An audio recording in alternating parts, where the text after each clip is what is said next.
Hello, everyone, and welcome to episode 161 of Through the Years, the podcast that reviews Ring of Honor show by show from the beginning. My name is Trevor Dame. I'm joined always by the co-host of the show, Matt Feuerstein. And Matt, we've got a what the heck? Someone's breaking into my house. What the heck? What? Episode 161. Get out of here. I don't know what happened. That was your prop? I was hoping for a little gets two squeaks because it's the funniest one of all. If anyone gets that reference, I'm a big fan of yours. I told Matt I had a prop for the show, which meant my phone.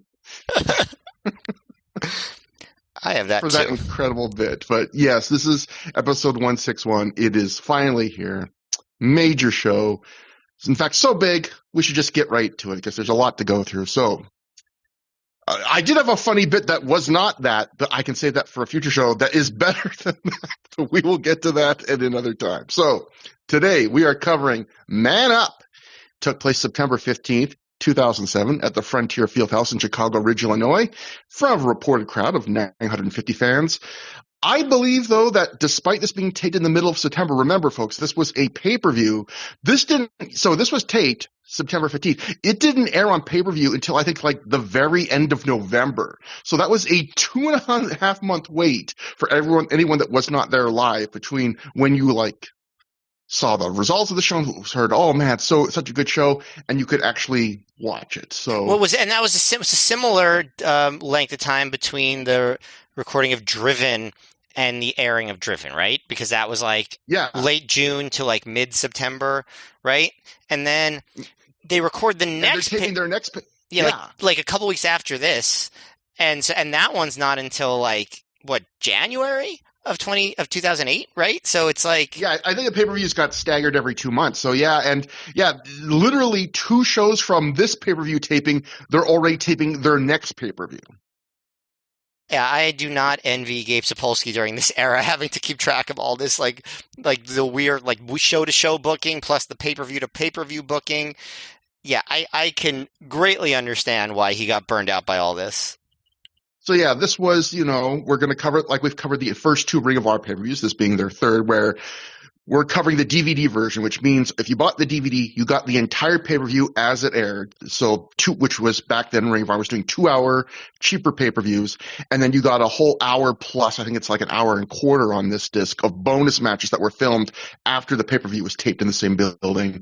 So we're going to cover it in that order. And in this case, it wasn't like the first taping, right? Where they peppered in non-pay-per-view matches throughout the taping. This was the first half of the show was the pay-per-view, and then they taped all of the bonus match stuff after they taped the pay-per-view, right? Yeah, they learned their lesson from that first pay-per-view where they tried to structure that like a regular ROH show where, it built to the main event, and then they had to edit out matches over the course of the pay-per-view, and I think they probably realized after that first show, the pay-per-view's the thing here, so why don't we just front-load the show so it's the pay-per-view from start to finish, and then everything else, if the crowd's a little more dead for that, which I think, in this case we'll see that turns out to be true, well, the pay-per-view is the most important thing. It doesn't – if people are going to be a little more quiet for – the Hangman 3 match, that's okay, So there was a dark match that we did not get to see, and that was Ernie Osiris and Silas Young defeated Bobby Dempsey and Rhett Tice in 439. We actually have a note from a live report. Dr. Keith Lipinski, old guest of the show, I found an old live report he wrote at the time because he attended the show as he usually did the Chicago shows, and he wrote, Silas pinned Titus with an outstanding headstand to an Arabian press. Big pops for Bobby Dempsey and for the finish of the match. Bobby was over huge and worked like a mini Vader at times. He even got a pop for taking off his T-shirt. So, yeah, Bobby Dempsey continued to be over. And I, Matt, have you ever gotten a pop for taking off your T-shirt? Because I think that's one great life experience I'm never going to get. That wrestlers get disproportionately more compared to the average person. Yeah, I mean, what percent of non-performing people get a pop for taking off their t-shirt. So I don't think you have to feel bad about it, Trevor. Yeah. I think you're in good company with that one. It's But Trevor, Chippendale's dance. Oh yeah. it's never too late to become a local independent wrestler. I know that, Canada has a legendary wrestling scene, Trevor, and I'm sure that you will you can make a little name for yourself. You already have you're probably one of the most famous people in the town that you live in. So I think that it's I think that you got a shot. That's all I'm saying.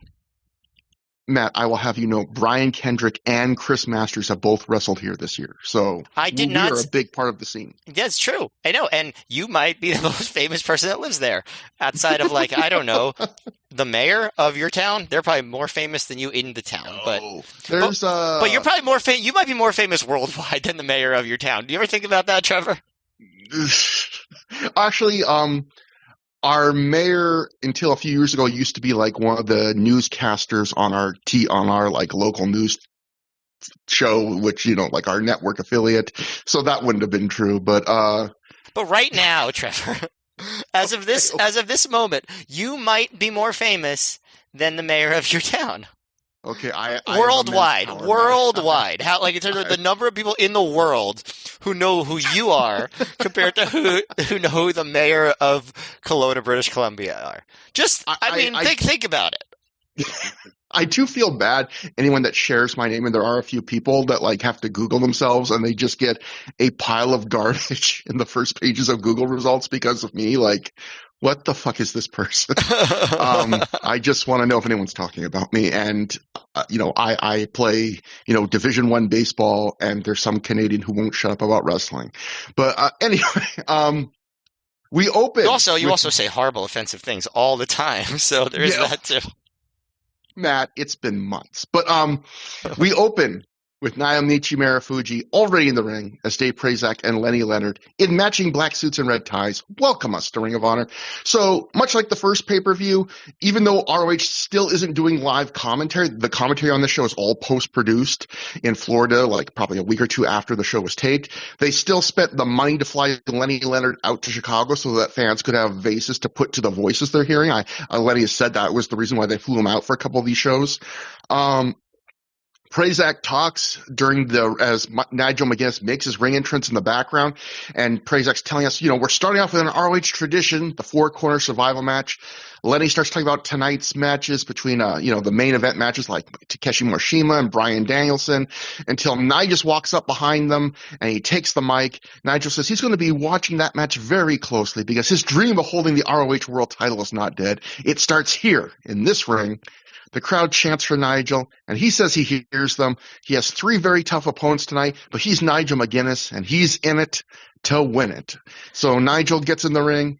Prazak starts talking about the ladder war tonight until a man in a hoodie and a ski mask, who sounds very much like Tyler Black, that's interesting, jumps into the barricade, steals his mic, and shouts, "Age of the Fall, Age of the Fall, that's right," over and over, until he's tackled by security, and a panicked Lenny Leonard tells us, go to the open. And we then cut to a music video for Man Up with this pay-per-view with highlights of previous shows, all as the official theme song for this show. The Briscoes theme song of Gimme Back My Bullets by Leonard Skinner is played. And Matt, we've talked about in a previous episode the story that Lenny Leonard has told on the Between the Sheets podcast, which is that ROH spent at least $50,000 to get the pay-per-view rights to this song. So they were going to do everything they could to get their money's worth out of it. So yeah, they played this on the show every chance they could, not just for the Briscoes, but video packages, anything. They paid the money. They were going to keep playing it. I've definitely seen pay-per-views that had worse examples of playing a song over and over again. So I'll take Give Me Back My Bullets. Trevor, did you notice, because you already mentioned the Nigel promo on his way to the ring, and they do that with all of the wrestlers on their way to the ring on this pay-per-view. I'm not on this pay-per-view, in this match. This is another example of Gabe experimenting with promos. It seems like every other show in the year of 2007, he has a new version of, okay, how do we incorporate promos into the show in a unique way? This is the latest. I'd say on its own, it's a nice touch, but in the context of everything we've been watching, I find it extremely funny. Yeah, I had the exact same thought, which was, we just literally talked, I think, on the very last episode of, it seemed like in 2007, Gabe was having this weird mid-career crisis where he was almost every few shows in 2007 for some reason. He just decided after not doing that to just try and find new ways of structuring the shows and structuring promos and all this stuff. And yeah, it's completely changed again here, but I guess I will give him more of a pass on the pay-per-views because this was only the third pay-per-view ROH had ever done. I can see him trying to kind of fine-tune his approach to them. But yeah, on its own, I think it's a nice idea. It's just very funny that like it's like the fifth version of promo styles that we've seen ROH produce in 2007. Yeah, and again, it's even completely different than what they did for the first two pay-per-views. So when the intro ends, Claudio, we cut back to the ring. Claudio Castagnoli has made his entrance, and he's standing with Prazak and Lenny at ringside. Claudio does a couple heys, and he wants to give a warning. He says, Chris Hero, in this match, I'm coming straight for you, but I'm also coming after Larry Sweeney, and I also haven't forgotten about the biggest prize. I'm going to win this match and get into world title contention. So at this point, Claudio, having demonstrated his catchphrase and said his 3 bullet points in the most robotic, direct way possible, his segment is done. Chris Hero and Sweet and Sour Incorporated, Larry Sweeney, Tank Tolan, Sarah Del Rey, Bobby Dempsey, they make their entrance. Sweeney ends a phone call he was making while he was coming out to the ring, and he cuts a promo into the camera saying he bought low and sold high. Matt Seidel's going to Vince. We then get a graphic and highlight package for Chris Hero that includes a caption that says, "Goal, show he's best athlete." There's no "the" there. And every wrestler on this night is going to get one of these another change. We're getting not just like little name graphics and little brief highlight packages, but every wrestler now has a very distinct, unique, incredible goal for this show. Sweeney grabs Lenny Leonard's mic, and the crowd boos and chants, "Shut the fuck up," as Sweeney says Hero's going to get the winner's purse tonight, and so next time the price will be even higher for him. Sweeney calls Hero the greatest athlete in Ring of Honor. Larry calls Prazak a ham and egger, says he knows what Dave makes, and it's a crime against humanity. Dave says, you have my card. Lenny says to Dave, "You have my card. Give me a call." Prazak looks disgusted. We then get graphics and highlight packages for each of the other 3 competitors in this match. Nigel's listed goal is win world title. Marufuji's is make name in USA. And Claudio's is revenge on Sweet and Sour Incorporated. So, yeah, that was a lot. All of that happened in the first 6 minutes of the pay-per-view. They're just like it's like they have preemptively heard all the criticisms of AEW from 15 years later about how they don't give enough background on characters. So they're just like, we have to cram like 5 years of background into 6 minutes to make sure that everyone understands every character before they actually watch this match. Yeah, I wrote in my notes, this is Brian Alvarez's dream show. I know. So many differences here that we talked about, in production, but what really comes through, like you were just saying, is Gabe is making a lot of decisions on the show with potential new fans in mind, which I think for these early pay-per-views is a good mindset to have, but I think this may have pushed it a little too far. I think the problem I have with this first 6 minutes is you got so much info dumped on you in such a short period of time that I don't know if a new fan would have absorbed it all. I think they might have found it a little overwhelming. You had every single wrestler in this match, very other than Marufuji with the language barrier. They very unsubtly and unartfully vomited out their current goal, their catchphrase if they had one, and then they moved on. And it was, it reminded me of like in the old Royal Rumbles, the promo medleys they would do, where like everybody would get like 2 lines and like, "I'm going to be the winner of the Royal," and then they do like a pose, "Rumble," or something like that.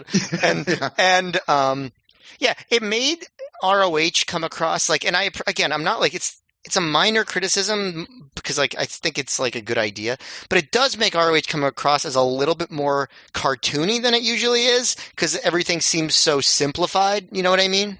Yeah. And I also think one difference between this and that old days you talked about is wrestlers in the old days, they used to have to master, especially if you worked in the WWF, master the art of the 60-second pre-tape promo, especially when you were doing those. You might do a dozen localized short promos for every house show market you were going to, so every local TV station could put that in. And wrestlers in this era, I don't think they were used to just the idea of get everything across in 30 seconds. I granted, Ring of Honor wrestlers in general didn't have a lot of promo experience of any kind, most of them, but yeah, it's hard to really make that seem like your own and not. It's hard not to be like I was saying with Claudio, very nakedly aware. Oh, he was told to say these three things, and he's saying those three things. Trying to, the art of promos is trying to make it seem like it's all coming from you, and it's more natural, and didn't come out here. But yeah, although if you watch those old WWF promos, it's not like they all sounded so natural either. But no, so, yeah. So I get it, but. I get why they did it, but it is a different vibe than you typically see in ROH. We will see a promo later that does, to understand, a significantly better job of turning bullet points into a promo that feels natural and compelling. But our opening match is a four-corner survival in ROH tradition, as Dave Prazak would say. Nigel McGuinness defeated Chris Hero, Claudio Castagnoli, Naomichi Marufuji in 17 minutes, 59 seconds when he pinned Claudio after a jawbreaker lariat. Matt, this kicked off the pay-per-view. What did you think? Well, as you might expect, everybody did certainly turn up the energy level compared to most opening match four-corner survivals that we typically see in ROH. And I would say this isn't the best four-corner survival we've ever seen, but it's a very good one. People, they were really into projecting their characters. Hero right off the bat, he's leaping up and down, trying to get Nigel to tag him in, kind of like a teacher, pick me sort of situation. And, since it is his first pay-per-view match, he does make sure, Hero does, to show the pay-per-view fans that he knows how to flip. Considering this is his first pay-per-view appearance, he's kind of like playing the hits. We get a lot of like ringside camera footage of Sweeney yelling at the camera, giving like tough love to Bobby Dempsey, quote unquote. And we get a lot of like Hero stalling.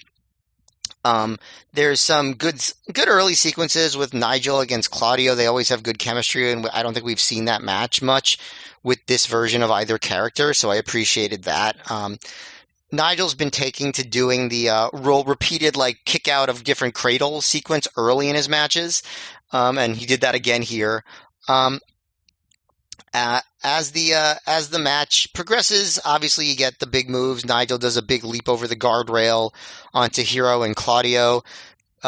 Nigel and Marufuji have a nice sequence just about a year after their big match at the Manhattan Center.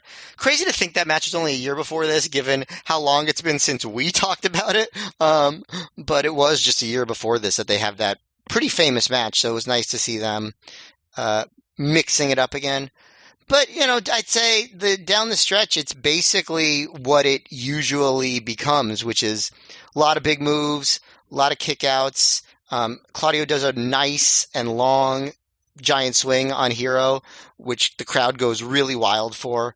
As with all these pay-per-view matches, I think they're enhanced by the fact that the crowd is really excited to be on pay-per-view, and they just are way more animated than they typically are in a normal match. At the end of the match, Claudio comes off the ropes with a big European uppercut on Nigel and hits the Ricola bomb on Marufuji, and Hero breaks up the pin by diving on the ref. And Claudio then hits Hero with a bicycle kick, but then Nigel appears from behind, and Claudio hits a springboard European uppercut, but Nigel falls right. Nigel falls right into a jawbreaker lariat, gets the clean win. So the story is that Claudio had the match won, but Hero ruined it, which I guess is the cover for him doing the job. I wouldn't have jobbed Claudio there, but I guess it doesn't really matter. I mean, they weren't going to job Marufuji, obviously. As far as Marufuji, who I didn't mention much, he did a lot of cool stuff. Like I liked his sequence with Nigel. I liked, he definitely, he was able to get in the coast to coast and all that stuff. But character-wise, he was kind of an also-ran in the match since he wasn't going to be around much, and the other three were. So he was just kind of there to provide action and a little bit of like star power for the people who know about Noah. But yeah, I'd say it was a very exciting match. I don't think it like totally came together the way the best four corner survivals have, but it was a good opener, and the crowd was hot, and they really made sure to get over the characters. So I thought it was a good opener. This felt like a lot of ROH four-ways to me, where it felt more like a series of quick segments rather than one cohesive match. But and like so many of these four corner survivals, it ends with the final few minutes of near falls, and everyone breaking them up in rapid succession and everyone forgetting tags. But for a match I've seen a million times, I thought it was pretty fun. Like you said, everyone seemed to have a bit more spring in their step because it was a pay-per-view. And I felt like Marufuji in particular, I know, like you said, he's not really involved in a storylines in a big way compared to the other three against each other. But I felt like he really stood out because between this match and the match he had with El Generico the night before, I really just noticed Marufuji's charisma. I felt like it really popped. I loved Marufuji and Claudio doing dueling iron claws to each other while Marufuji was standing on the top rope. I feel like Marufuji is really good at finding moments of silliness in matches without his whole matches devolving into feeling silly as a whole. Like, I've noticed that about him. And like you said, Hero showcases his character. He does the excessive flips, does a headstand. At first, he tries to avoid Claudio whenever it's a fair fight, and he's eager to attack him when it isn't. And I thought Nigel, who has really taken a back seat in the booking on recent shows, was a bit more fired up here too. And when Claudio and Hero brawl into the crowd, he dives from the top turnbuckle onto him, and that's a spot he usually only saves for pretty big matches. So I think, that was a sign of going all out, even in terms of a match on this pay-per-view that wasn't the selling point. I will say he makes what I would consider a mistake in this match, or whoever was laying this out did, which is at one point in this match, he cuts off Marufuji as Marufuji's about to hit his coast-to-coast drop kick, and then Marufuji never gets to hit it in the rest of the match. And Nigel was very loved by the fans coming into this match at the start of the match, but when he did that, the crowd really booed him pretty loudly. And I know it's an every man for themselves match, but I just wouldn't want the guy who's about to be pushed as your top babyface denying fans the chance to see a move they really want to see, because it just needlessly creates a moment of resentment when you could have had Hero do that. You could have had Claudio even cut Marufuji off. It's not a big deal, obviously, but it was just a minor little thing where I thought, why'd Nigel have to be the guy to do that? But either way, Nigel gets the win here as Operation Oh Shit, Nigel is booked to win the title in 2 shows. We'd better try and give him a little momentum because we haven't been doing anything with him recently, kicks off. So as a match, I'd put this on the border of good and very good. It's the same bag of ROH 4-way tricks longtime fans have seen for years, but with a higher level energy from the wrestlers in the crowd. Although I will say, Matt, I felt like, I don't know about you, I felt like the audio mix for this pay-per-view was terrible. The commentary is very loud, and the crowd sounds are quieter in the mix. Like, they almost sound distant at times during the show to me. I don't know if you noticed that. I don't know. Do you watch these shows with headphones usually? Yeah. Yeah, me too. So it sounded okay to me. I mean, I do agree with you about the announcers sounding loud, but the crowd seemed loud enough to me, so I didn't quite notice that. But I definitely did hear kind of like a loud and kind of muffled audio coming from the announcers. Yeah. So because this is an ROH pay-per-view, this is one of the rare ROH shows of the era that the big wigs at the wrestling newsletters reviewed, although the Torch they were busy at this month, so they didn't do the roundtable review or anything like that. But I do have reviews from Dave Meltzer and The Observer and Brian Alvarez at Figure 4 Weekly. So I thought after every match of the pay-per-view, I would give brief little comments from them, and one match will have a longer comment, and their star ratings. And I've edited the reviews down to just parts I thought would be interesting. I've edited out a lot of the stuff that would just be, redundant or whatever. So if these sometimes are a little terse or oddly structured, that's just my editing. But Dave wrote in The Observer, Larry Sweeney, the best new manager in this business in 20 years, came out and talked about how he sold the contract of Matt Sydal to Vince and how he turned a big profit on the deal. So that explains Sydal being gone. Tons of near falls and saves. Everyone looked good, and the match constantly built. 3 3/4 stars. Brian Alvarez wrote, it took me a while to figure out what Chris Hero's gimmick was, but now that I have determined that he is the greatest man in the world. His gimmick appears to be that he's an indie guy who does tons of flips and rolls and more flips. 3 3/4 stars. So we made fun of Brian Alvarez last year, and I remember listening to the podcast when he would review Ring of Honor at the time and actually getting mad at him at the time, like all those almost 20 years ago, for not getting the Chris Hero gimmick. But it is good to know, to be reminded that a year into it, he finally figured out that Chris Hero was not doing that to not be a joke. It was a parody. We've explained it before, but yeah. And I guess I was trying to think. Dave saying that Larry Sweeney was the best new manager to come along in 20 years. I think that has to be true, probably, right? If you consider like the lineage of Heenan and Cornette and Paulie Dangerously in the mid '80s when they started. Yeah, I guess it depends on how specific you're being. Because like 20 years before that was 1987.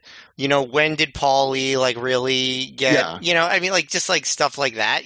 But I'd say more or less the best new manager since the beginning of the '90s in America. I would say is pretty fair. For sure. After the match, we get an instant replay of the finish. So something else except for Mo. I'm not Mo. Oscar. Oscar. Mo was a manager for King Mabel. To be fair, I will say, but Oscar was really the best manager. So after the match, we get an instant replay of the finish. The pay-per-views did these occasionally. They certainly did them more than the regular ROH DVDs.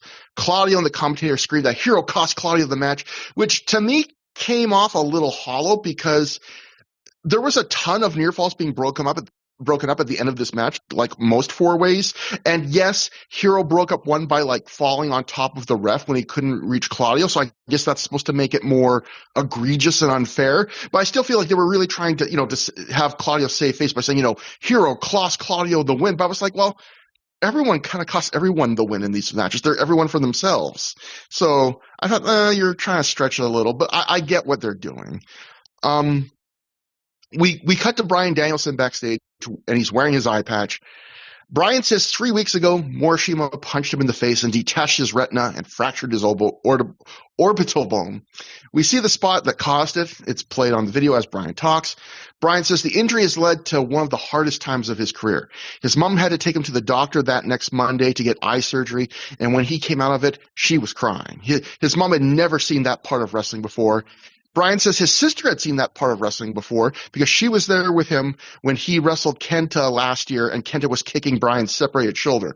But after the Morishima match, his sister called Bryan up yelling and screaming at him, telling him he can't do this to himself and to his family anymore. They can't take it. We then see a clip of Bryan's eye rolling back in his head during the post-match doctor's exam. Bryan says the whole situation made him rethink things. But then he visited his dad, who he calls a great guy with wisdom whose opinion he respects. He says they were talking about all of Bryan's options. He could go back to school. He could work in the mill. But right before his dad got up to make him a tuna sandwich, he told Bryan, but this is the life you always wanted. And then Bryan says, it was. Even with all the injuries, this is the life I've always wanted. This is the life I've wanted my entire life. So tonight, I'm going for the ROH Championship. She was not going to take this life from me. This injury is not going to stop me. Bryan says he may no longer be the best wrestler in the world, but tonight he's going to prove that he has more heart than anyone else in this sport. I felt like this was an A-plus promo. This was probably one of the very best of Bryan's career up to this point. And it's great. I would say it might still be the best promo Bryan Danielson has cut to me, like in terms of just like everything all included. Like, I mean, he became one of the great promos, won Best on Interviews, but like this promo has always stuck with me, and I think that it's very, very high on the list of best promos he's ever cut. Yeah, it's great because it feels so real, which I imagine it was. Like, I think everything he said was probably true, right? Like, it sounded plausible. Yeah, I mean, right. Or certainly some variation of something real that happened, even if it wasn't exactly how it went, Yeah, and his delivery felt real too. Like most of it, he is somewhat somber, but not overly somber. At the end, he gets fired up, but not overly fired up. He has a couple moments where he's talking about his family, where he very slightly, you can see just the tiniest hint of an emotional break. It's I would describe the promo as slightly muted by wrestling standards, but in a way that made it feel really human and affecting, and again, realistic. I also think this is a great thing to contrast with all the exposition the wrestlers did at the start of the show, because this is what I was talking about earlier, where having 8 guys march in a line to a camera so they can each say, fill in the blank, I'm coming for you. That's not going to grab people the way doing this would, which is you give one guy 1 or 2 minutes to make their point by telling, a whole story with details. It makes a world of difference. Like stuff like Brian pointing out that his dad was about to make him a tuna sandwich when he reminded him that wrestling is the life he always wanted. Those are the little details that I feel like they ground promos in reality, Yeah, I mean, but Trevor, it's not like everyone could have done this, even if they were given the chance to, So I think Brian is a special performer, obviously, as we've talked about a bajillion times. No.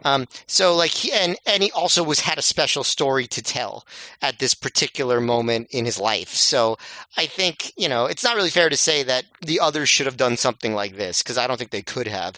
But yeah, no, this was a great promo because it wasn't like, okay, bullet points, let's introduce you to this, kind of superficial character. This is just a promo Bryan Danielson would have cut on any show. It wasn't like him trying to introduce the world to Bryan Danielson. Yeah, and that's another great thing about it, which is it has bullet points when you really think about it, but they don't feel like it feels just like a guy telling you his story, but it gets across everything it needed to. It gets across, if you hadn't seen the recent ROH shows, Morishima injured him. It gets across, the emotional stakes of I want revenge and, I'm coming at a disadvantage and it makes you care about them. I think that's the big thing where I feel like in wrestling, there are these two things that are sometimes one and the same, but are often separate. And that's a wrestler's in-character motivation and the fans' reason to care about that. Like, Bryan's in-character motivations tonight are that Morishima injured him, and also he wants Morishima's title. But him getting across that point by telling you the human toll the injury took, that it stressed his family out so much, that's the part that actually makes you, the fan at home, care. And his framing that he's going to show he has more heart than anyone, that's what makes you want to root for him. I guess what I'm trying to say is wrestling is all about bookers giving wrestlers bullet points to get across, and a booker choosing the right bullet points, I feel like is very important.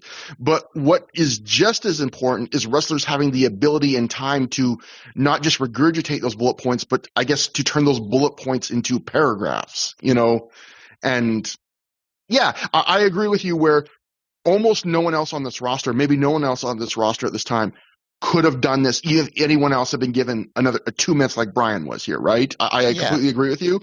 But I also feel like there are a lot of wrestlers that they're in the world that could have done it, that they wouldn't have been able to do it in 20 seconds right before the start of a match. But maybe with 2 minutes like this, they could have, Yeah, and I also would say this promo is notable because I feel like it's the debut of a new version of this Bryan Danielson character, where he is like more human and sympathetic, and you don't really see like the arrogance and the smugness, and it's just like, okay, this is like, he's getting because I feel like he doesn't like really, really, really turn like full on like absolute babyface until the match with Nigel McGuinness at the 6th anniversary show in 2008, but like he's clearly like becoming a babyface here, and this is a pure babyface promo, and like it's like the most real version of Bryan I feel like that we've seen in a while, and that's one of the things that makes me say this is one of his best ever promos, because the year that he won Best on Promos, he was doing that Planet's Champion gimmick, and it was a total like gimmick character over the top. This is just him being him, and it's just so much more effective. Not that those other promos weren't great either, but like this is just one that sticks with me. No, I agree, because also we've talked about, we've tried to break up the misconception that Bryan, it took him a long time to be charismatic and even deliver some good promos, because we've talked about even in early ROH, that a lot of those things were evident. But I think one thing he got good at over the arc of his career is making wrestling promos feel a little more natural, because there was, a lot of these early Bryan Danielson promos, he would cut what's technically a good, enjoyable promo, but you could almost always feel like the smile just barely not breaking out, or sometimes it did break out. Like it very felt, like a good performance, but you were very aware it was a performance. And even like you were saying, like the Planet stuff, I would categorize as that, where it's like, it's really entertaining, but it's a real performance. And yeah, I think this promo, why it stands apart, is it feels the most of the heart. This is his Mick Foley 1995, where I'm taking something real and I'm just blowing it up. And it just, I can't say enough good things about it. But, and Dave Meltzer also said good things about it, because in his Observer review of the pay-per-view, he wrote, Bryan did an excellent promo about his sister and his mother he should have said feeling, he was getting too seriously injured and thought he should get out of wrestling. But he talked like he was considering it, but then brought up his father, who knew from a child being a wrestler was his dream. They established the belt as the ultimate, since Danielson's catchphrase is being the best wrestler in the world, and Dave writes in parentheses, and based on what I've seen for this year, from a technical standpoint, he is. But Danielson says he is no longer the best wrestler in the world because the person who has the ROH belt is. And yeah, that's the other thing, like, you talked about this starting Brian's face turn, and it did. But also, I think this is Brian continuing on. So he started after he lost to Morishima the first time, which is when he got on the mic and said, when the crowd was chanting "Best in the World," and he said, "Thanks, guys, but I'm not, because I'm not the champion, and I'm sorry I let you down." And that was like the first moment of being humble. And yeah, he's really starting to lean into it here. This idea of, I've got heart, but I can't be cocky anymore, because if I'm not champ, I can't say I'm the best in the world, which, kudos to Brian to really put the title over, because I feel like a lot of wrestlers would try and say, I'm still the best, and he's pushing it the other way to put over the title. Yeah, I mean, when he first came back from his injury, he sort of did do that. Like, I'm still the best. I took everyone out. I'm going to get my belt back. But yeah, now since his character is evolving, he's becoming more humble. And that brings us to our next match, the first match of the Resilience versus No Remorse Core Best of 3 series. It is a series of 3 straight singles matches between the two stables. The first one here is Rocky Romero defeating Matt Cross via pinfall in 4 minutes, 45 seconds after he hit a kick to the head. Lenny on commentary says there was a coin flip backstage that the No Remorse Core won, and as a result, the Resilience has to announce their wrestler for this match first, and then the No Remorse Core gets to pick which of their 3 will be their opponent. And the cameras take you inside the huddles, Matt, that were happening at ringside, which I actually kind of like, even though they didn't say really anything interesting. They were like, okay, you go first. Rocky likes kicks. I like that. Yeah, they Eric Stevens was like, Matt Cross, fly all over him. I'm like, yeah, okay, that seems like the advice you'd give Matt Cross. I don't know. Basically just said, do your flips. But I did, again, this is something they tried, again, another different thing Gabe was trying that he'd never done before.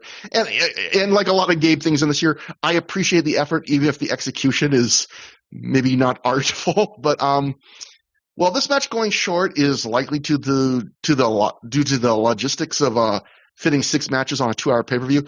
I also thought it probably is another bad sign for Cross's future in ROH that he was losing a match of significance completely clean in under 5 minutes. But we've talked about how Cross in ROH is missing that it factor, that ring presence. But I do think he shined best in ROH in situations like this where he had limited time and he was just like, okay, if you're giving me just a few minutes or a couple of minutes on offense, I'm going to try and spam as many cool moves of mine as I can do rapid fire. So in this match, he smacks Romero right in the head on his inside-outside drop kick. And I don't know if it's a receipt or what, but like a couple of Rocky's running knees and kicks later in the match looked pretty dang hard, where I was like, he got you right in the mush. So I wonder if you're a little bit like, if you're going to get me in the mush, I'll make sure your chest gets hit pretty hard. But overall, this didn't have the time to be much more than Cross trying to do his flips and a couple minutes of Rocky strikes. I felt like it was somewhat slight on substance, but enjoyable enough. I like that Rocky, during his entrance, his goal was listed as KO opponents, and Matt Cross's goal was gain win on pay-per-view. Like, these are the most basic goals, but to win my match is my goal. Yeah. But what'd you think about this? I got to appreciate that Cross was still like giving full energy when it was very clear that, at least as the audience, that the booker was kind of souring on him, and like he wasn't in ROH much longer than this, right? I don't remember exactly when his last match was, but it's pretty shortly after this.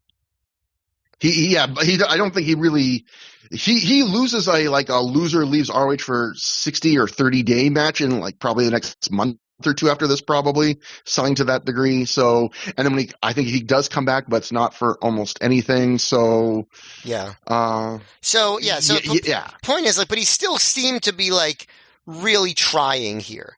He didn't quite do the job of flying all over Rocky right away, but eventually he got to do some of his cool moves. I feel like maybe it would have been a little better if they just really went hot and heavy at the beginning with like Cross getting over the big flying stuff, but the match was so short that it didn't really matter anyway. It was solid, offered some highlights for both guys, but yeah, it wasn't much. Dave wrote in his review on The Observer, he wrote, The next thing was a best-of-3 singles match with the No Remorse Corps versus the Brazilians. The latter team has already been disbanded. Rocky acted all cocky like he was the bully wrestler who gets to fight the gymnast. Cross uses his gymnastics and pro wrestling as good as anyone I've seen, with all kinds of unique moves. This was short, but because of so many new things, it was as entertaining as you probably could have gotten with the limited time. 2.5 stars.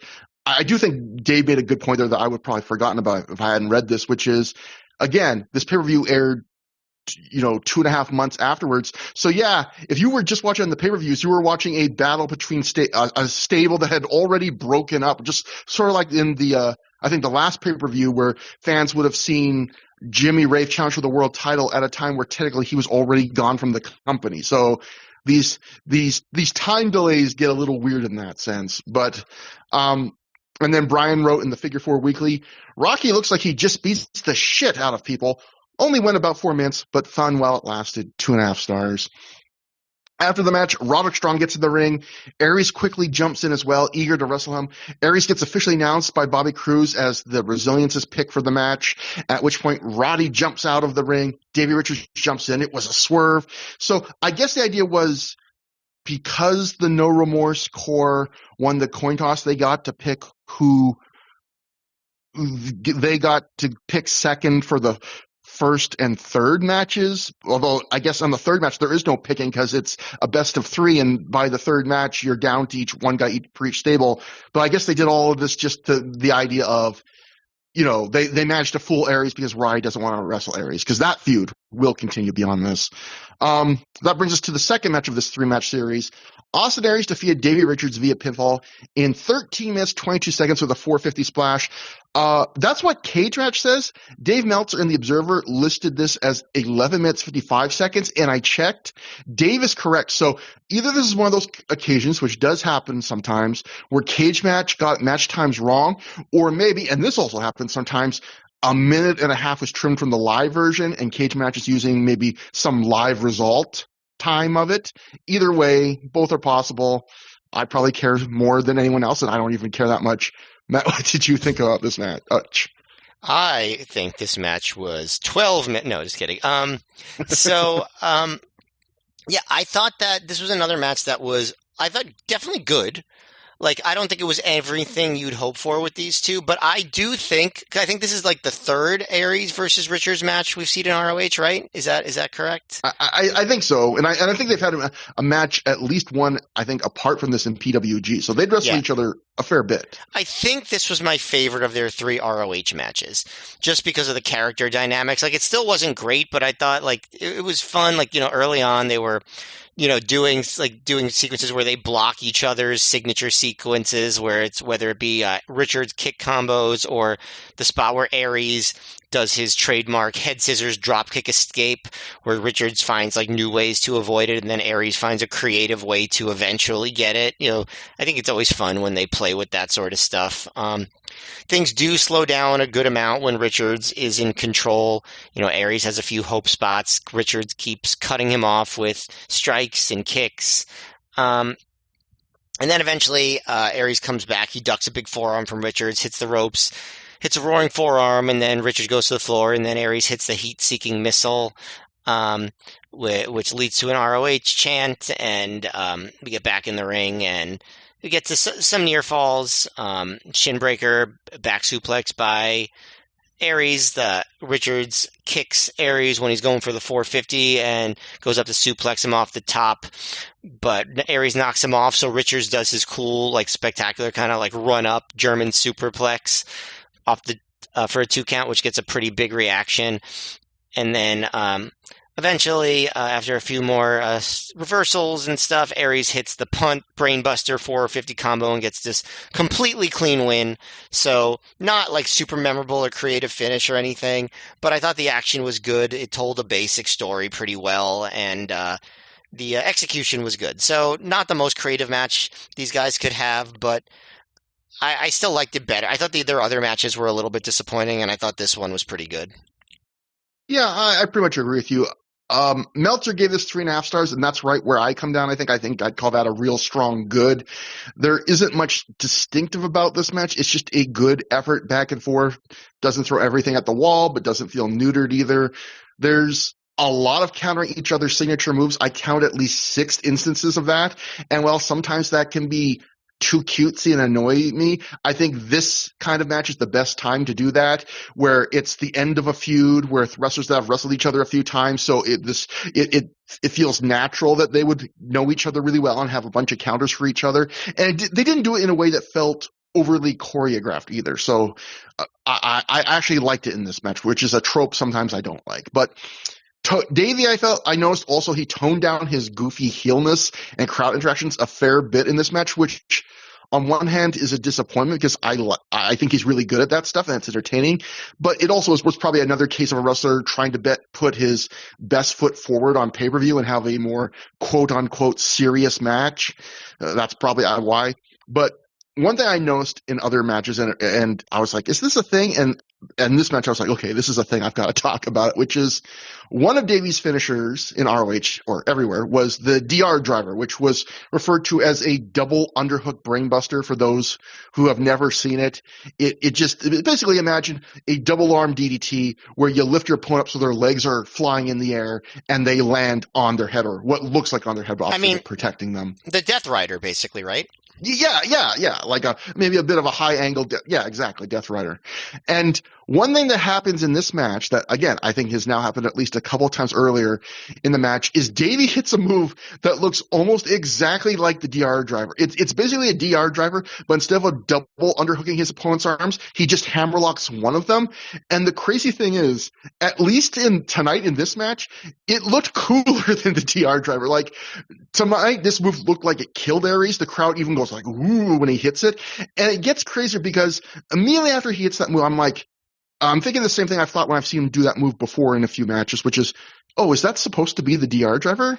And then he immediately, when I'm thinking that, right after he hit that move, he does like the hand motion signal that he's about to do the DR driver. I was like, what the heck are you doing? Like, you should not do a move that looks almost exactly like your finisher. And if you do, it should not actually look cooler than your finisher.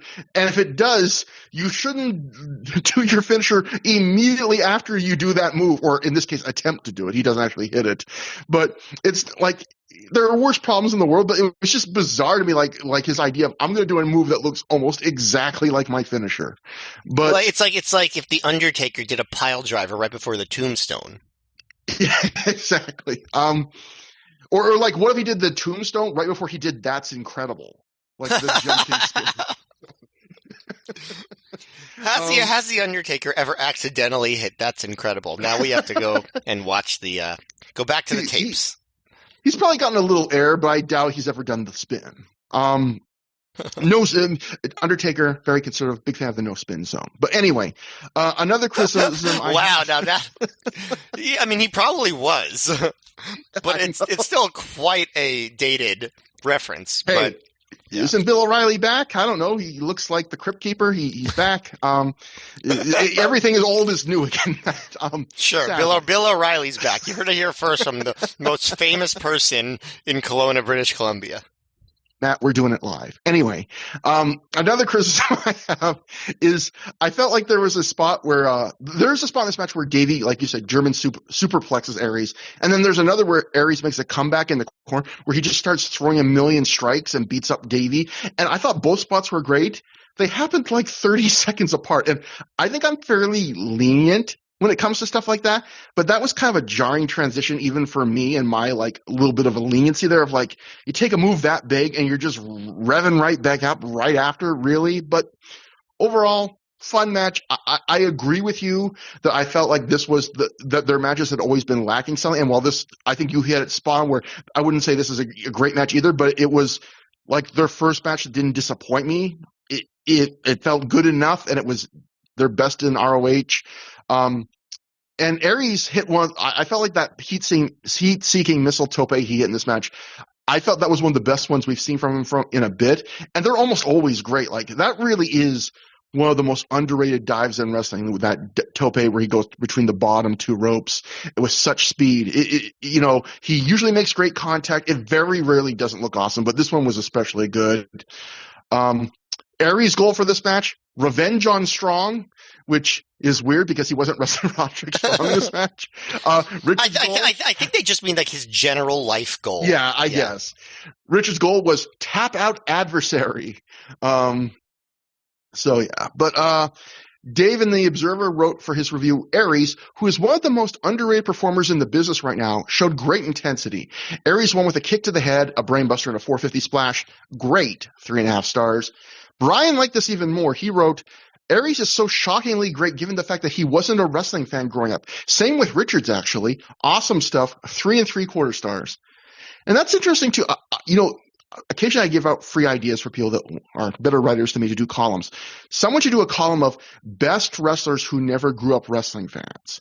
Because I guess that would be most old school. You should do best modern wrestlers who didn't grow up being wrestling fans. Because I feel like most modern wrestlers grew up wrestling fans. I know Brian Pillman, I don't think really grew up with it. I guess Aries and Davey didn't grow up as fans.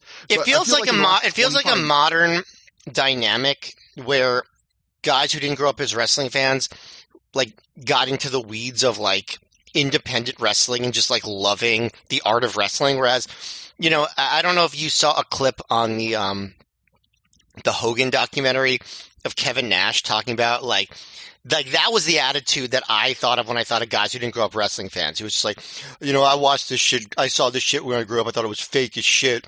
And I just saw Hogan. I'm like, I could make more money than him. Like that was the attitude that you think of when you think of guys who didn't grow up wrestling fans. Like not like Austin Aries and Davey Richards who are going to be like, I am going to be an artist of wrestling, like low key style. But it's just interesting that dynamic. Obviously, like Kurt Angle didn't grow up a wrestling fan either. And he obviously didn't have the Kevin Nash attitude either. Can I just say that petulant Kevin Nash might be my new favorite in the cavalcade of Matt Feuerstein characters? I never heard him portrayed so like kind of mopey, snarky, like, yeah, I can beat that Hogan, I can draw more. That was really good. So Keith Lipinski, again, we'll go back to his live report. He had an interesting kind of cringy note, not from cringe fronts of what he wrote, but Keith wrote, Austin did a beautiful tope to the outside during this match. He's lost bulk and looks really good. There was a heckler in the crowd yelling Benoit stuff, and when Davey did a crossface, the heckler screamed, "Good night, Daniel." Keith's thoughts on this, he writes, it's too soon. And yeah, I could not agree more with that. And that is, we've made a few mentions during this through the shows, and we'll have another reason to mention it later, how in the wake of the Benoit murders, how it kind of changed the way people looked at wrestling for a while. And this is one thing that also changed that we haven't touched on, which was the occasional person at a wrestling show that thought it would be really funny to be super edgy and make Benoit jokes like weeks to a couple months after he had done this. And yeah, that was not cool. I feel like making that particular joke, even 20 years later, still not cool. Yeah, and it is. I also noticed what Keith said, which is I do think Aries has lost weight. I felt like when he was getting ready, when he was still in the latter days of working for TNA, it looked like all of a sudden maybe there was a little more pimples on his back, and it looked like he was bulking up. And it feels like, yeah, I noticed too around this time, now that he's just back to being ROH and Indies, it felt like that for whatever reason, maybe Aries decided he did not need extra muscle, which is something that has been known to happen in pro wrestling, where you go into TV, you get bigger for some reason, and when you're off TV, you feel like you don't feel the pressure to be so large. So I noticed that too. Keith added, the crowd is sort of quiet for the last two matches. From my vantage point, the crowd heat is good, but not great or anything like that. They are into it when it counts. And I guess that's how I would describe this crowd too, having seen the whole show, which is when things were really great, they were a pretty hot crowd. When things were average, I felt like they were a mediocre crowd. And that brings us to the third and deciding match, because the series is even at 1-1, of the Resilience No Remorse Core Best of 3 series. And that is Roderick Strong defeating Eric Stevens via pinfall in 16 minutes, 26 seconds with a Gibson driver. Dave says this was 14 minutes, 15 seconds, actually. And again, I checked. He's right. this was big boy wrestling. These two guys being friends were always willing to go hard against each other, but also I just felt like there's a weight to their offense against each other that a lot of ROH matches in this era lacked. It's not just that they clubber each other with strikes, although they do. Like, in fact, late in this match, Roddy hit Stevens with some really hard forearm shots that are, I guess, aimed at to like the base of Stevens' neck or maybe between the shoulder blades, and they just look brutal, particularly because Stevens does a really good job selling them by like jerking his head forward violently on each one. But these two are just in general about doing spots that feel like thuds in a good way. And I also felt like this match felt different in that it felt a little more patient than the other matches we've seen on this pay-per-view so far. It's not slow, but there are moments of slowness within it, is how I would describe it. Like, they don't have that we've seen in some matches on this pay-per-view and other pay-per-views, that kind of ants in your pants, oh shit, we have to get our time just right, we have to impress, like, let's go ants in our pants, crazy energy, we have to grab the fans every second. It's a little more confident and patiently paced. So there are a couple very brief lulls in the middle of the match where Roddy controls, but they build the match so the final few minutes I felt like really did feel like the high point. It did have a nice build to it. The finish is this long sequence where they fight on the top turnbuckle, and you know me, I'm a sucker for a long struggle on the top rope over who can hit a move there. The momentum just kept shifting back and forth, and then Roddy finally won the little tussle on the top, and he hit a splash mountain off the top turnbuckle, and then he immediately hit what I'd call a high angle Gibson driver. It wasn't a head drop like a Tiger Driver 91, but there was less rotation than a usual Gibson driver, which I have no idea if that was intentional or not. And that's it. Like, it's another clean victory. Two guys struggle over who gets to hit a big top rope move. Stevens was trying to hit a doctor bomb off the top rope, and the guy who won the battle, he immediately wins the match. And before we got to that point, which I thought was a really good finish, they pull off some other big moves that we haven't seen from them. So another example of guys pulling out a lot of stops for the pay-per-view.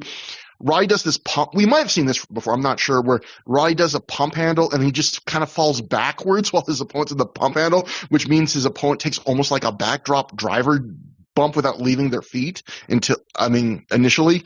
It looked deadly. And then Stevens, he hits a good power slam. He does a big twisting power slam while he's standing on the second turnbuckle. That looked really cool. I also liked early on, Stevens is in the ring, Roddy is on the floor, and Roddy pulls Stevens by one arm and one leg, so Stevens' ribs are against the ring post, and Roddy just tugs on those two limbs, and it was such a neat, unique stretch, and then he immediately hits Stevens with a big boot to the head from that position, and there was some neat stuff here. I'd call this very good. Like, if I had to do a star rating 3 to compare with the Dave and Brian, I would give this 3 3/4.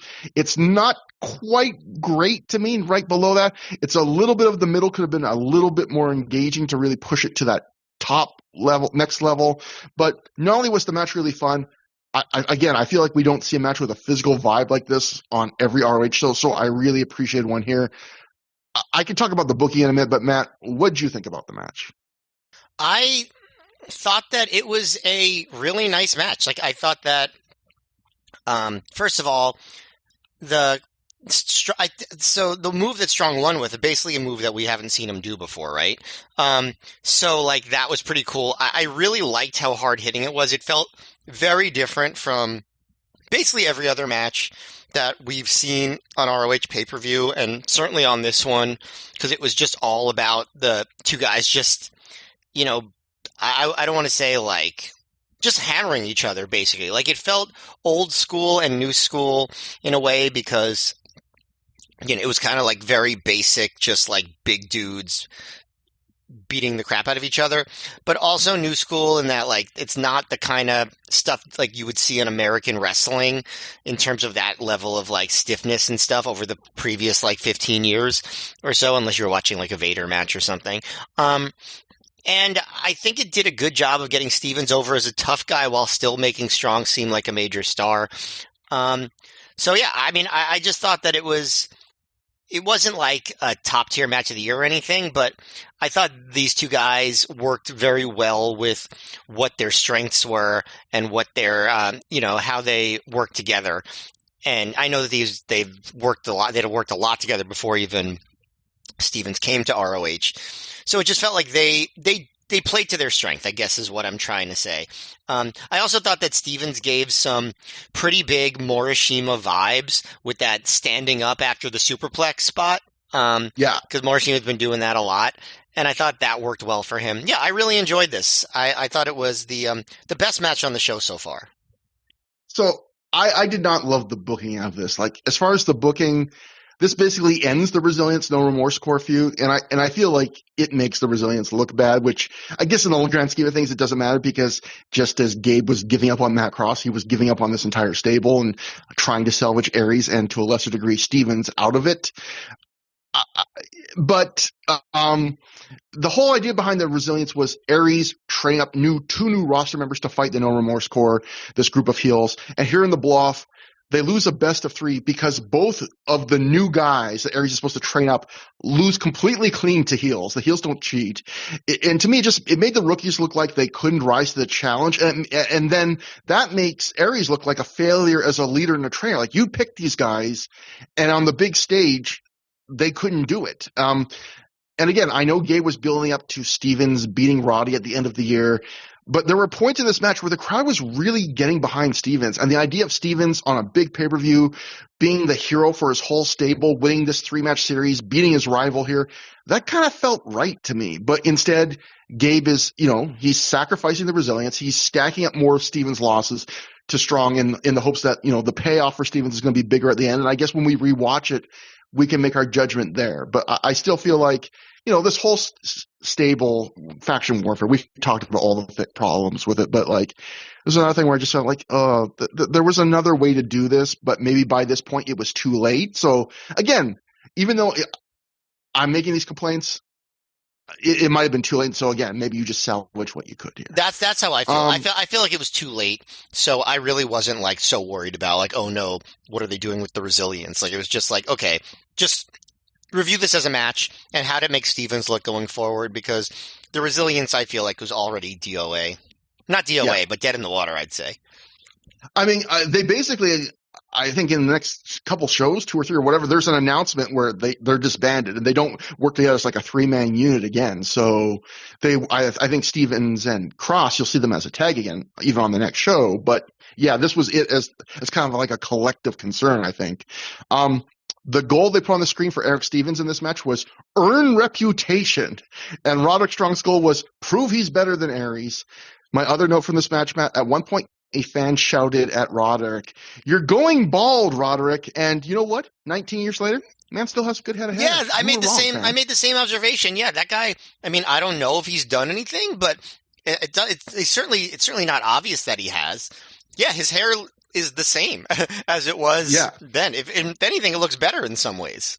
And, we've seen wrestlers who have done the dramatic hair transformations, and it doesn't look like it. Like maybe he got early on that Propecia Rogaine track or something. I don't know. But if he did, he got on the right time, because there's never been a noticeable change to me in his hair. I agree.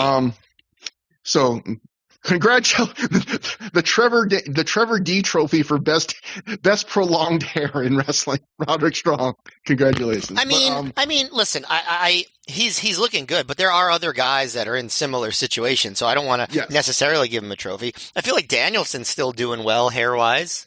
Yeah, he's even older than Roderick. Yeah, so yeah, there are some people that just have great genetics, but Figure 4 Weekly, Brian Alvarez reviewed this match, and he really loved it. He wrote, "Another simply incredible match, and it was even better because it was one of those matches where Stevens got over bigger in losing than he probably would have winning.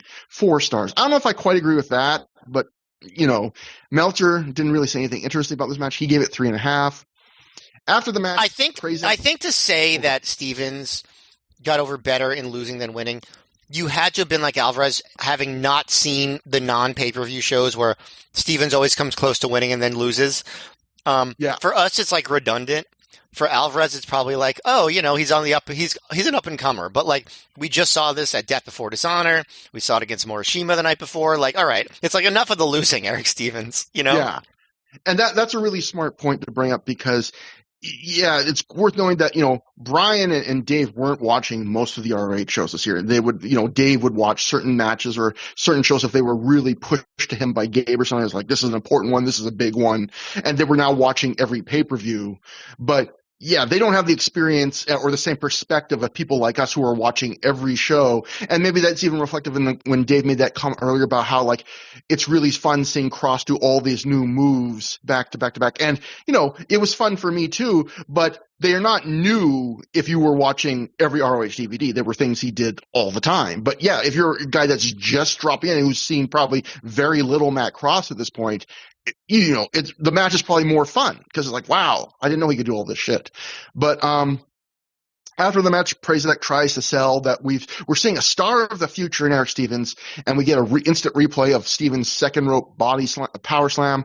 The crowd chants ROH and then chants for Stevens, but we don't get to see much of the post-match as Lenny informs us an incident happened in Hartford, Connecticut recently that we're going to take a look at. And we then get highlights of the four-corner match that we saw on the show that happened there recently, with Prazak and Lenny doing a voiceover recapping the story of the match. And we are then shown the post-match where BJ Whitmer attacks Delirious, and he joins Adam Pearce and Brett Albright before Pearce stapled Delirious's mask to his face. And although they freeze-framed the video right as Pearce is about to staple Delirious, but they let the audio play so you can hear the sound of the ka-ching and the crowd go, ooh. So I guess that angle, maybe it really was too hot for pay-per-view. Like, maybe they felt like that might get us in trouble with some providers. Lenny says Pearce, Whitmer, and Albright are now known as the Hangman 3, which I think is the first time that had ever been acknowledged.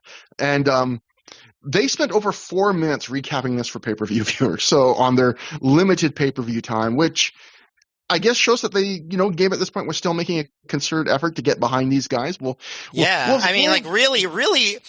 thought the Hangman 3 must have been important in Gabe's mind to replay this entire sequence on their pay-per-view. Like, that's like you said, pretty precious time. Yeah, and we'll get to a moment later when we get to the DVD portion of the show where maybe the fans kind of push back a little on that, Matt, because I have a live note that we'll get to then. We then get a quick ad on the pay-per-view for us to go to ROHWrestling.com. Give me back my bullets plays yet again. Although I will give them credit, they're playing different parts of the song for different videos. And we see clips of major stars from the past in ROH. So we see CM Punk, Samoa Joe, Mick Foley, Eddie Guerrero, Matt Hardy, Paul London, Spanky. So, smart, simple thing, which is, hey, the pay-per-views weren't the big moneymakers for ROH. The big moneymaker potentially that they were hoping for, which didn't really come to fruition, was we turned the people that buy the pay-per-views into regular DVD buyers and live ticket buyers. So, yeah, this is probably in some ways the most important part of the show. And that brings us to the ROH World title match. Takeshi Morishima successfully defended the title when he defeated Bryan Danielson by ref stoppage in 12 minutes, 43 seconds after a series of elbows to the eye. So the second match of these guys' series. Matt, what did you think about this? How do you think it stacked up and compared and contrasted to the one we had covered recently? All right, so first of all, Danielson's goal was to become a 2 times ROH champ, which I think is actually a pretty good one. And Morishima's goal is to make history as champ, which I feel like he already accomplished. So one of their goals is good. But do you know what was weird about it is, like, for like the first couple of minutes of this sequence, they sort of like didn't acknowledge that Morishima and Danielson had wrestled already, and that's where, like, they were like, Morishima injured Danielson's eye just weeks ago, but they sort of eventually mentioned in passing that this is a rematch, but it took them a while to get there, which I thought was kind of interesting. It's like they almost didn't want to, like, they kind of, because they said that, like, this is the match that Danielson got because he beat McGuinness at the last pay-per-view, but that was the Manhattan match, and then this is a rematch that Danielson gets because of, the violence from the I don't know. It was weird. But anyway. No, that's a good example because I think Gabe was trying to strike. This is an example of the challenge Gabe had with these threading the needle. Yeah. Yeah, which is the idea of he had these two, like, I think you described perfectly just there, where he had these two different through lines that both made sense, but it was almost like then they were like, if you had just watched the 3 ROH pay-per-views, yeah, you would go, oh, Bryan's getting this match because he won at Driven against Nigel. But if you watched the every DVD, you'd be like, well, the big reason to get excited about this match is because it's a rematch from the Morishima. But like you said, I imagine it becomes a thing for Gabe when he's talking with the announcers, like, how much do I want to stress the DVD motivation for this match when we're trying to keep people that might have only seen the 2 pay-per-views before this in mind? Like, it is a weird thing to have to consider. Yeah, definitely. As far as the match, Brian even mentioned in his book, he says I wore the eye patch more for the visual than for actual protection, of which it provided very little, which, that sounds about right. But he did look, a little bit more crazy with the eye patch, especially at different points where the eye patch, like, came off of his bad eye and, like, the strap covered his good eye. And he was like, he didn't even like try to fix it for a while.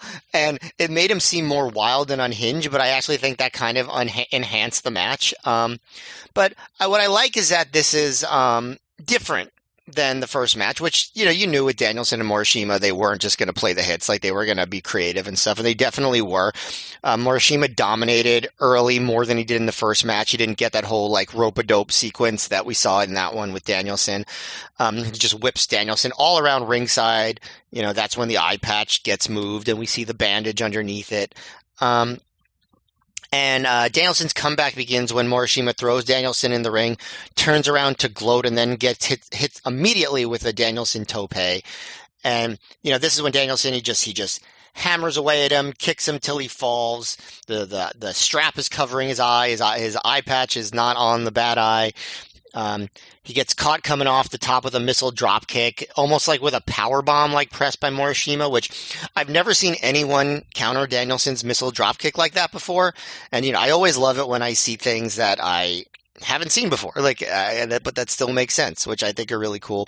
Danielson actually goes for the surfboard on Morishima and genuinely tries to get him back, but he can't, so he stomps the knees. But then he actually does do a bow and arrow on Morishima, which I think is very impressive in its own right. Trevor, do you think you could do a bow and arrow on Morishima? I don't know if I could do a bow and arrow on anybody. You could practice on me.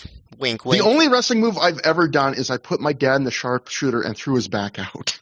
Oh no.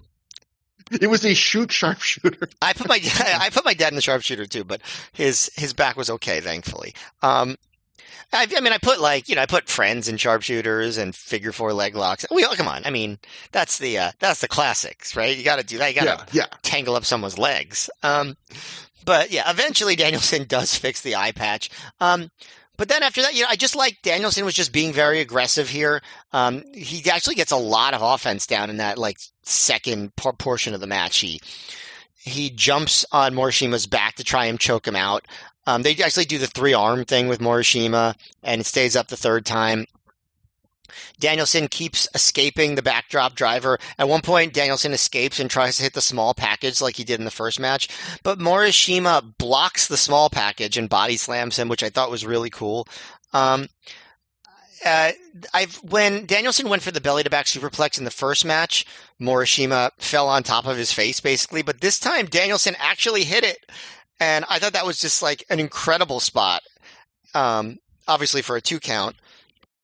But I was so impressed by Danielson's show of power here. He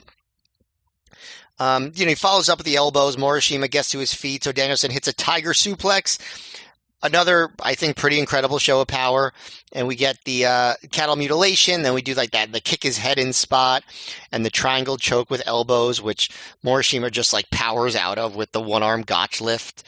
And that's when we get to like Morishima hits a lariat, gets a 2 count. He follows with a backdrop driver, and Danielson gets his foot on the ropes, which was another really great near fall.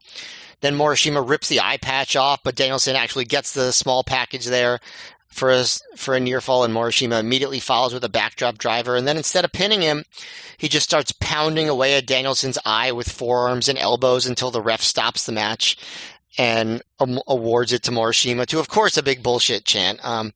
Danielson in his book said, "In another one of my dumber ideas for the finish, Morishima gave me repeated clubbing blows to my damaged eye until I was sold being knocked out. The 350-pounder made sure I was safe, and luckily I escaped the match without further damage, though I still have some vision problems in my left eye."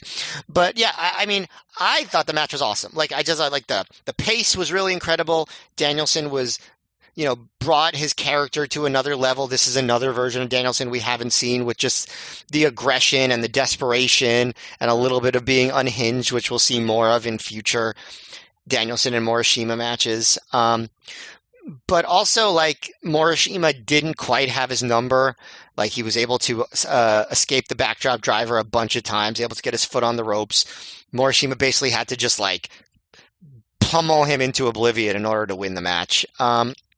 So, like, it was just totally different than the first match in that it was a sprint. I think it was a lot more, like, character work in this match. There were fun references to the previous match and a wild finish. I would say after watching this match, which, by the way, just to be clear, I don't think it was as good as their first match. It wasn't as epic, but it was really freaking good. And I feel pretty comfortable saying that Morishima has had, at this point, the best run of consecutive matches of any world champion we've watched in ROH, including Danielson, including Joe. Like, just in terms of, like, one match after another that was, like, pretty great, like, without any, like, I'd say if you go back to, let's say, the McGuinness match from Japan, and then you follow that with Claudio, then Albright, then the three-way with Claudio and Albright, then the first Danielson match, then the Stevens match, then this one. That's a pretty freaking impressive run. I don't know if anybody's had that many consecutive matches that were that good. So I'm extremely impressed with Morishima. But Danielson was obviously incredible here, too. Yeah. I agree with you, and I have a bunch of thoughts. But, Matt, my most important thought isn't even about the match, because we've talked about ROH when they shifted to pay-per-view. One of the wrinkles of that was they needed to pay to get the rights to use licensed music on pay-per-view, which is why a lot of the wrestlers, if you watch the pay-per-views, will notice they've had their themes changed for the pay-per-views, and also why a lot of matches on these early ROH pay-per-views have been edited, so you either don't really see the entrance or you don't really hear the theme. And we also talked about how Lenny Leonard's story that he told on Between the Sheets, their podcast, where the band Europe apparently wants something like $250,000 per use of Final Countdown on pay-per-view, which obviously ROH did not go for. So imagine my surprise when Brian comes out here to an audible Final Countdown. But then I realized that the ROH commentators on this pay-per-view are doing something that they basically never do on the DVDs, which is they're talking over all the entrances on this night. So my only thought was, that's probably was a coincidence, but maybe they were thinking we're playing 4D chess here, and if we have the announcers talk over enough of Final Countdown, it won't be, like, legally bad to use this. I don't know, but I was kind of given the legendary story of how much it cost and how they couldn't do it. They do play Final Countdown for this entrance on this pay-per-view. It happened at Driven also, and I remember noticing that, and I'm almost starting to wonder, like, did they dub it back in, like, for the DVDs or something like that? Like, it was. Yeah, I'm not sure. I wish I could, like, find, like, a version that was, like, the pay-per-view version so I could verify that. Because I definitely remember a generic Bryan Danielson song. And I don't know if that he just didn't get that until, like, the HD Net days or what. But, like, there was an existing, like, generic song for him that wasn't the real Final Countdown. So I'm not really sure. And they're certainly on this show giving other people generic themes for the pay-per-view. So it's something they've been doing for other guys. But the first Morishima Danielson match, I talked about how it reminded me of the first two matches of the Samoa Joe CM Punk trilogy in 2004. This match reminds me of the third, because those first two Joe Punk matches were 60-minute draws, these big epics, and they envisioned the third as a sprint, and famously they ended up still going a half an hour, even though they wanted it to go even shorter. But with Danielson and Morishima, their last match was the main event epic, and this is the sprint. And what I love is how much this match plays off of the first one. The first match started with Brian trying to do this very smart, very careful stick and move strategy with kicking Morishima's legs and then backing away from him. This match starts with Brian. He just charges Morishima in anger. He's trying to get revenge. He's throwing everything he has at him, even though it might not be smart. He's just pissed. And what's great is they don't forget Morishima is a monster when they do that. Like, Brian hurts at Morishima a little doing that at the start of the match, but Morishima was also able to just swat Brian away multiple times during that. So I think the start really told this good story of Brian is angry, but that might not be the smartest way to fight this. Like, Brian's good enough he'll get some licks in if he does that, but Morishima still has the size and strength advantages. He's still the favorite here. And then we got some great spots that built off, like that first match where you mentioned them.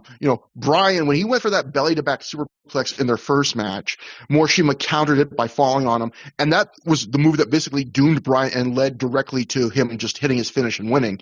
And then here, when Bryan actually hits it, it's one of the biggest near falls of the entire match, which I imagine no one at this point in that building had seen that first one yet. But if you're watching at home, it's even cooler because, like, holy shit, he did the one big super move he couldn't hit in the first one.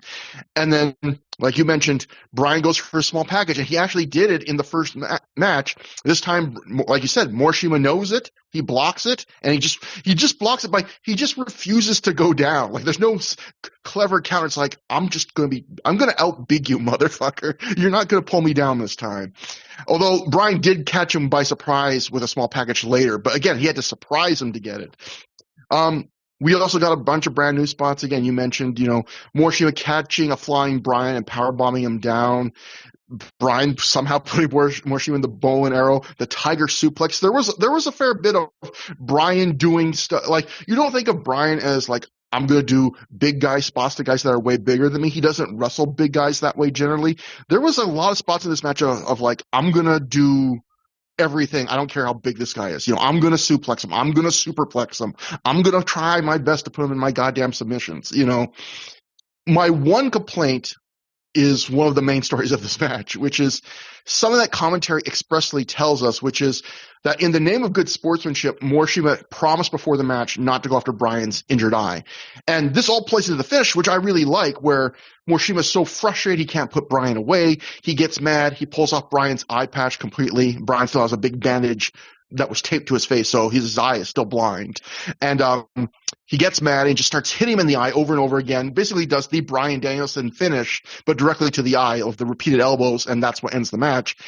And that's a cool finish, and that's another similarity to Joe Punk 3, because that match, if you remember, there's a spot where Joe, who was like Morishima, this monster champ who never had the cheek because he was so dominant in his reign, he actually gets desperate in that one match and puts his feet on the ropes because he just decides, fuck it, I have to win no matter what, no matter if it's fair or not. And I felt like this is kind of an interesting version of that where, okay, Morishima's thinking, okay, I made this promise, but fuck it, he's too tough. I'm going to do whatever I have to do. I just want this guy dead. And the issue for me was, if you watch the start of this match, Morishima hits Danielson a few times in the head, like right at the very beginning, including like that's what you talked about how Bryan's eye patch gets knocked askew. That happens right at the start of the match because he's hitting him hard enough in the head that the eye patch is shifting on his face. And if they weren't hitting the eye, those spots in the early match were looking at least eye adjacent. And the commentary at the start of the match is like they're trying to explain the story of Morishima's promise, but then they see those spots and you can hear them on commentary go, well, he's more targeting the head than the eye there. And I just felt like I would have preferred to make the finish just more clear and stark if Morishima had not touched Bryan's head till the very finish, because he did kind of hit him in the eye at the start of the match. But overall, I would say this is a great match. Like you, I don't think this is as great as their first match. I think that was a special night where some stars aligned, including like a crazy injury that worked out in a weird way in that match's favor, which you couldn't and you wouldn't want to recreate that. But what is so cool about this match is it feels, like you were saying, very different from the first match, but in a way that's a logical progression from the first.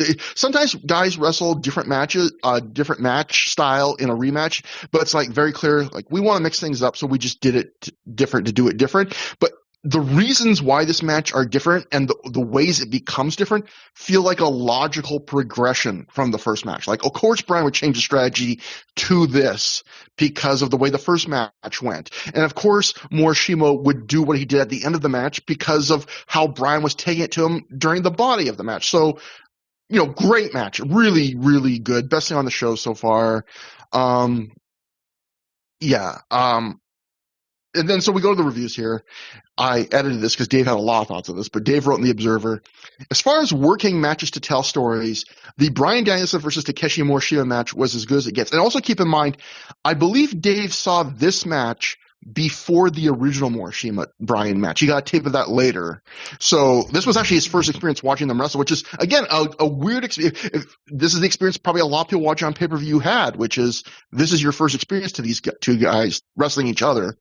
And so Dave continues, the finish, which was out of UFC, didn't get over the way it should have, even with tremendous execution of the concept. The basic match storyline is that Danielson was wrestling with an eye patch on because he legitimately broke his orbital bone in the previous match between the two of them. The finish was Danielson's own, a series of elbows from the mount position to the bad eye. The ref stopped it.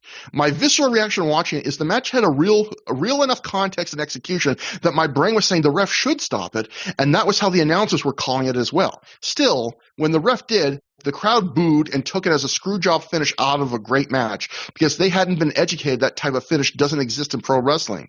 Even though Danielson is very gifted, this match showed Morishima's ability to get matches over. Danielson is billed at 185 pounds, which probably isn't far off the real number. Morishima is billed at 328 pounds or 149 kilos, which probably isn't too far off either. Yet Morishima understands how to sell for the smaller guy to make it a match without making it look implausible. That's a lot harder than you think, and in this match, you never even thought about the size difference because Danielson is pushed as being able to beat anyone. Danielson came off the top, and Morishima caught him and power bombed him.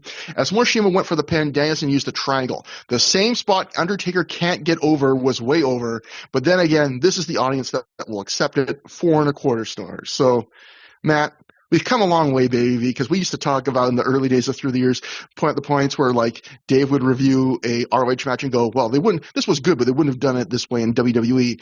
And now he's negging WWE because ROH is doing something. So, because this was the time where he was, what did Undertaker call that when he did the triangle? It was like Hell's Gate, I think, or something like that. Yes. Yeah, this was the time he was trying to get that over. So, this is when we were getting MMA Taker, but, Brian Alvarez, his review of this match was, this was the fucking awesomest thing in the history of awesome, 4.5 stars. So, one thing I want to mention is, after the match, the crowd is chanting huge chants of bullshit. Maybe the last reaction on the pay-per-view thus far. And so, I just want to ask you, Matt, Dave thinks like, oh, this is because the crowd didn't get the finish. I think it's just because the crowd didn't want Bryan to lose. Like, I don't know if they were as mad at the finish as they were at the result. I'm not sure. Yeah, Also, it didn't come off to me like they were mad at the finish, but it also wouldn't shock me if they were. Does that make sense? Yeah, and also, I forget when I heard this. It might have been Lenny Leonard on Between the Sheets, because, again, they did a whole episode where Lenny sat in with the guys, reviewed this show, which is, great. If you want to listen to more about this show, that's a great follow-up. But I think Lenny might have been the person that he said that there were people in the crowd that night that were like, mad, he felt were mad, like, legitimately, because they knew Bryan was still hurt. Like, so they were just like, we like almost like that, a reality creeping, like, we don't like the idea, even if this is a worked wrestling match, that you're attacking this guy's eye that we know is hurt. Yeah, that's kind of the vibe he got. Which again, I don't think is a bad heat.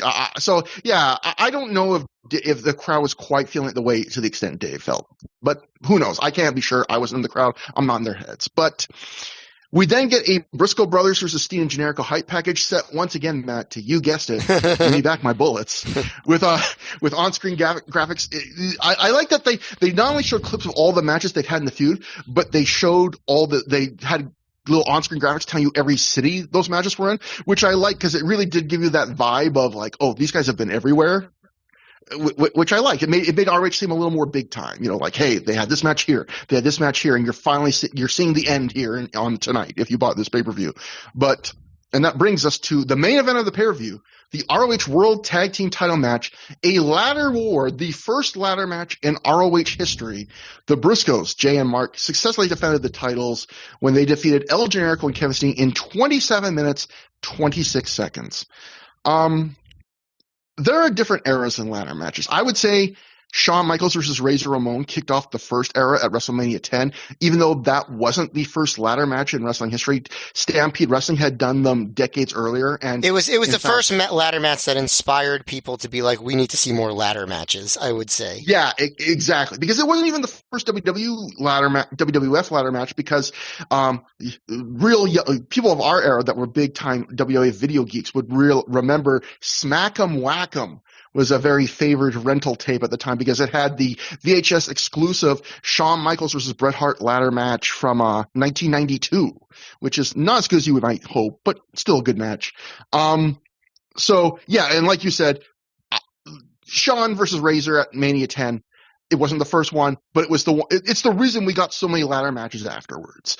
So I would say the second era of ladder matches was kicked off by the Hardys versus Edge and Christian at No Mercy 1999.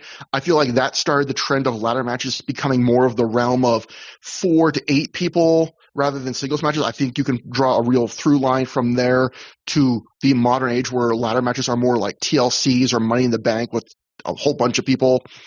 This match to me almost sparks a mini trend. Maybe this is era 2.5, where before this, ladder match offense was usually people jumping off a ladder a few times, someone throwing a ladder at someone else, maybe someone getting slammed onto a ladder. And this match leans heavy into the idea of treating ladders just like tables, where they do that other stuff, but they're also in this match, ladders are also just things to be suspended between ring aprons, between turnbuckles, and then you do moves through them and break the ladders like they're a goddamn table. And while not every ladder match since this has been like that, I do think after this match you began to see more ladder matches where the wrestlers went through a bunch of ladders in spots that were purposely designed to either warp them or just break them in half. Sometimes in the future they would gimmick ladders to get that effect. So yeah, I felt like this starts the era of not just doing things off of or onto ladders, but through them. On rewatch, this match was at a disadvantage with me because I've seen so many ladder matches that I've grown pretty numb to them. So when I was watching this, I felt like it's pretty crazy that after almost 20 years and so many ladder matches, there were still a bunch of spots in this match where I was going, holy shit, that's absolutely insane to me. The first 5 minutes of this match are crowd brawling. There is an obscene amount of wildly uncomfortable to watch full force chair shots to the head here, completely unprotected. I could not believe it, like this close to the Benoit stuff, that they were still doing this so excessively. But yeah, it's as excessive as you'll see, honestly. Outside of like The Rock versus Mankind or something, you know? Yeah, we will get to it later, Matt, but you will hear some outrage afterwards from multiple people about that. But yeah, they've gone there throughout this feud. We've talked about, I think a lot of their matches have had at least a couple unprotected chair shots to the head. I don't think you're really exaggerating. When you compared it to, the worst since Rock and Foley, that famous match, they went fucking nuts in the first 5 minutes. Like, they might have been getting close to double digits, at least of the ones that were on camera, even. Then the match gets in the ring, and a few minutes into this portion, this is when I was thinking, oh, this match is going to age poorly with me, because I was missing that kind of urgency and intensity that we saw from these teams in the Boston Street fight. But then, a few minutes after that, I felt like the match completely changed, because there reaches a point in this match, and I forget when, but it's a point where there's still a ton of time left in this match, where from then on, almost every spot that go from that point on involves a ladder, and almost every spot is fucking insane. And it rarely feels like there's a lot of downtime between them, which can be a problem with ladder matches where, yeah, the spots are cool, but you're spending so much time setting things up, which is an advantage of tag and multi-man ladder matches. And I feel like one of the reasons why things have progressed in that direction, which is it does help alleviate one of the biggest problems with ladder matches, which is, instead of having the match to slow to a crawl if it's one-on-one to set something up, you can have 2 guys set up a spot while the other 2 are doing a different spot. So this match from that point on, it's just one big idea after another, one big ladder spot after another. There's probably enough big showcase ladder spots in this match to fill 3 ladder matches. You could divvy them up, and people would leave each of those matches happy, and they're all in this one match. And that is one of those magical things about Peak Ring of Honor, which is they were a promotion that had simultaneously, they had the restraint to not book a ladder match for the first 5.5 years of the promotion's existence, which I think most wrestling promotions would not have that restraint in this era. But when they did have a ladder match, they went so far into insane excess with what they actually delivered. Like, okay, this is our first ladder match. We're going to treat this like it's the last ladder match anyone will ever do. And it's like they starved you and then forced you to eat 5 plates at a buffet after they had starved you for a month. But yet it didn't make me sick, Matt. It didn't fatigue me. It was excessive, but the spots were so consistently cool that they didn't burn me out.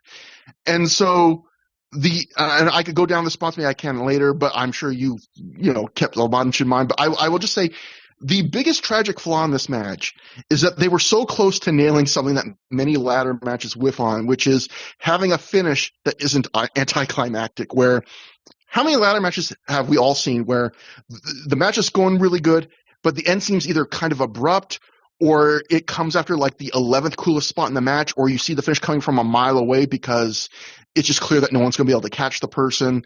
And here they build to a finish that actually feels, for a ladder match, really climactic and epic, where Steen package pile drivers mark through a ladder that is suspended between an open ladder and the corner turnbuckles. Jay drillers El Generico through a ladder that is set up the exact same way in the opposite corner. And so already you've just done two of the biggest spots in the match, and it's pretty clear after that, okay, this match is down to Jay Briscoe and Kevin Steen. So then they both climb the ladder, they meet at the top, they get into this fairly long back and forth trading of punches, which Steen finally loses, and that causes him to lose his balance and fall off the top of the ladder through another suspended ladder. And it's a great finish because you're like, hey, really climactic, really, built to a really nice moment. All the biggest spots happened at the end. Great thing. And then Jay Briscoe proceeds to struggle unhooking the titles from the rope for over a literal minute. They were like tangled. They were like tangled in each other. Yeah, it is agonizing to watch, and it continues to the point that Steen eventually calls an audible and climbs the ladder again just so Jay can throw a few more punches on, just so it doesn't seem so ridiculous that he's there forever. It certainly didn't ruin the match. It's an insane, brutal spectacle that is, I would say, far into great territory if you like this kind of match and can get over some of the head trauma. But it's match of the year territory if you love ladder matches. But man, it would have been cool if that finish never happened. I mean, what do you think, Matt? Well, I certainly can't disagree with you about the finish. It's unfortunate, but I mean, this match is obviously like legendary. And I think that like there is a reason that it's a classic. I will say, like, for the part, I know you said the crowd came off like not well, but I thought the crowd could not have been better for this. Like they were just so into every crazy thing they did. I mean, it's rare to see a match where wrestlers put their bodies on the line the way that these guys did, not in a deathmatch setting. And to the point where like I think that actually makes the match kind of uncomfortable to watch at various points. Not just the chair shots, but especially the chair shots near the beginning. Ladder matches do inherently include some convoluted setups, which this match doesn't avoid completely. But I think that the one thing this match has going for it that other ladder matches don't is ladder matches tend to be, at this point, and throughout most of the history of ladder matches, mainly about being stunt shows. You know what I mean? Like, and this match certainly was that, but it's very rare to have a ladder match that also feels like a truly hate-filled brawl.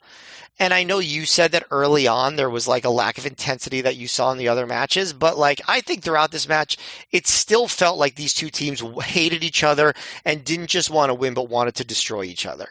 And like off the top of your head, Trevor, can you think of other ladder matches that share that vibe? Because I honestly can't, and that's remarkable. Like, there were grudge matches that were ladder matches. I'm thinking of I don't know, The Rock versus Triple H, like from SummerSlam, or like Benoit versus Jericho from the Royal Rumble, which was a very good ladder match. I was about to say that's the one I've been so long since I rewatched it, but I have vague memories that maybe Benoit and Jericho had a little bit of that element that like a match that happened to have a ladder in it.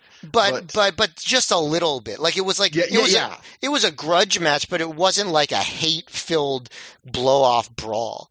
And this match was both that and an incredible stunt show. And like the fact that neither of us can, I'm sure like somebody will be able to think of another example of a ladder match somewhere that captured a vibe similar, but the fact that it's so hard is, I think, pretty remarkable. Like they were able to do both. And I think that's what kind of made this match stand out. Like there was blood, there was violence, there was hate.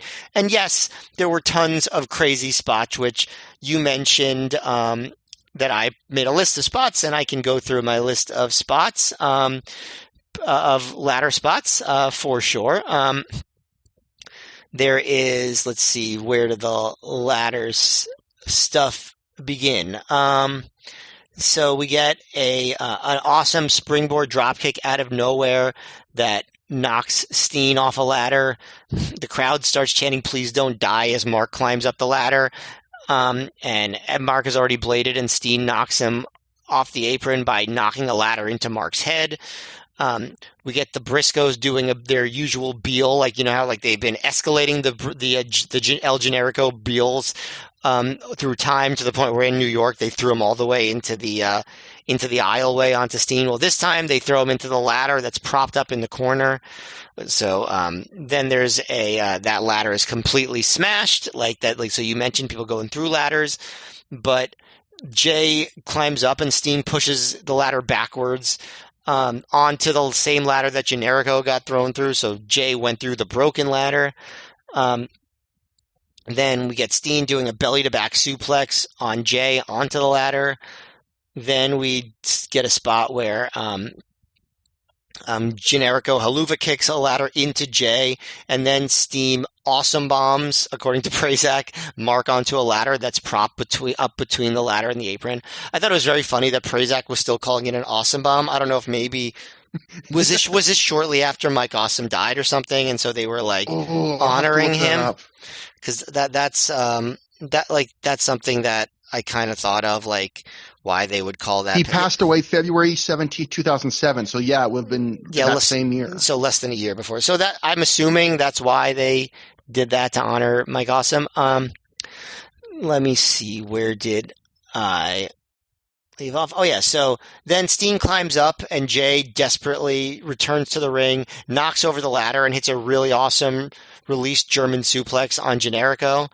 I put at this point that I enjoyed that they were like still peppery and cool moves that didn't involve the ladder throughout this. They did all sorts of crazy spots where like Mark hit an exploder on Generico onto a ladder in the corner.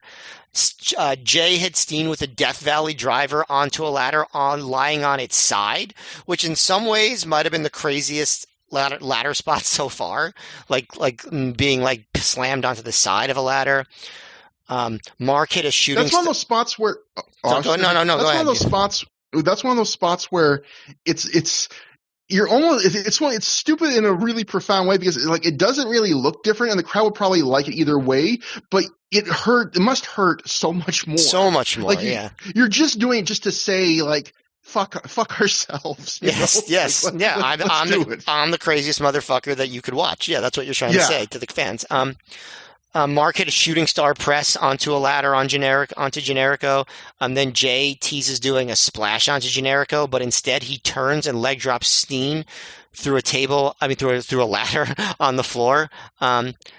Then there's a spot where Mark climbs up a terrifyingly wobbly ladder until Generico just leaps up and shoves out the ladder and Mark falls off. Then Jay calls for what Leonard describes as the, quote, maintenance ladder in the back, which is the only ladder in the match that is like the two-sided ladder, the way that WWE has. Like it's instead of just a regular ladder with like one side with rungs. And this is like definitely a much heavier duty ladder. And the fans help carry the ladder to the ring, but I'm pretty sure like a staff member was heavily involved in that too. And that was a pretty cool spot though, like seeing the quote-unquote fans bring the ladder to Jay. And so then one of the most classic spots in the match, Mark hits the Doomsday Device springing through the ladder to knock Generico off, which everyone went insane for that. They prop a ladder between the apron and a rung of the big ladder, and that's when Mark and Steen battle standing on the ladder bridge, and Steen package pile drives Mark through it. Which gets just an incredible reaction. Then Generico takes the moment to start dramatically climbing the ladder. Generico does like the best over-the-top climbs, like just like the reaching out the arm and he's so good at that. And then Jay tries making another ladder bridge while Generico stalls on top, which is, a flaw of these types of matches, that you kind of have to stall when you're climbing up for someone else to set up the next spot. And so that's when Jay drillers Generico through the other ladder bridge, and Steen's car starts climbing up the other side, and Jay gets up too, and they climb up opposite sides, and they battle at the top, and Jay finally knocks Steen off down onto the ladder in the corner, and Jay unhooks the belt. Oh, nope, that's not what happened. You described what happened, actually. So we get that uncomfortable finish, which is, obviously it takes the match down a little bit, but this was, it's an absolute classic. And like I said, for all its flaws, the one thing that it does that I have never seen done better, or maybe even at all, is turn a ladder match from a pure stunt show into a hate-filled brawl. And I really appreciated their ability to do that, and I was very impressed. And yeah, this is, like I said, it's a classic match, for sure. Flaws and all, it's a classic match. Yeah, a couple other little notes I wrote down. I think my favorite ladder spot is probably one of the more gentle ones, relatively, where Generico's near the ropes holding a ladder that's standing on its feet, and Mark attacks him from behind, and Generico shoves the ladder into the ropes, then ducks, so the ladder bounces off the ropes and hits Mark behind him without him looking at Mark, which I thought, oh, that's a really cool, inventive spot. I like Steen eating a fan's popcorn during the match.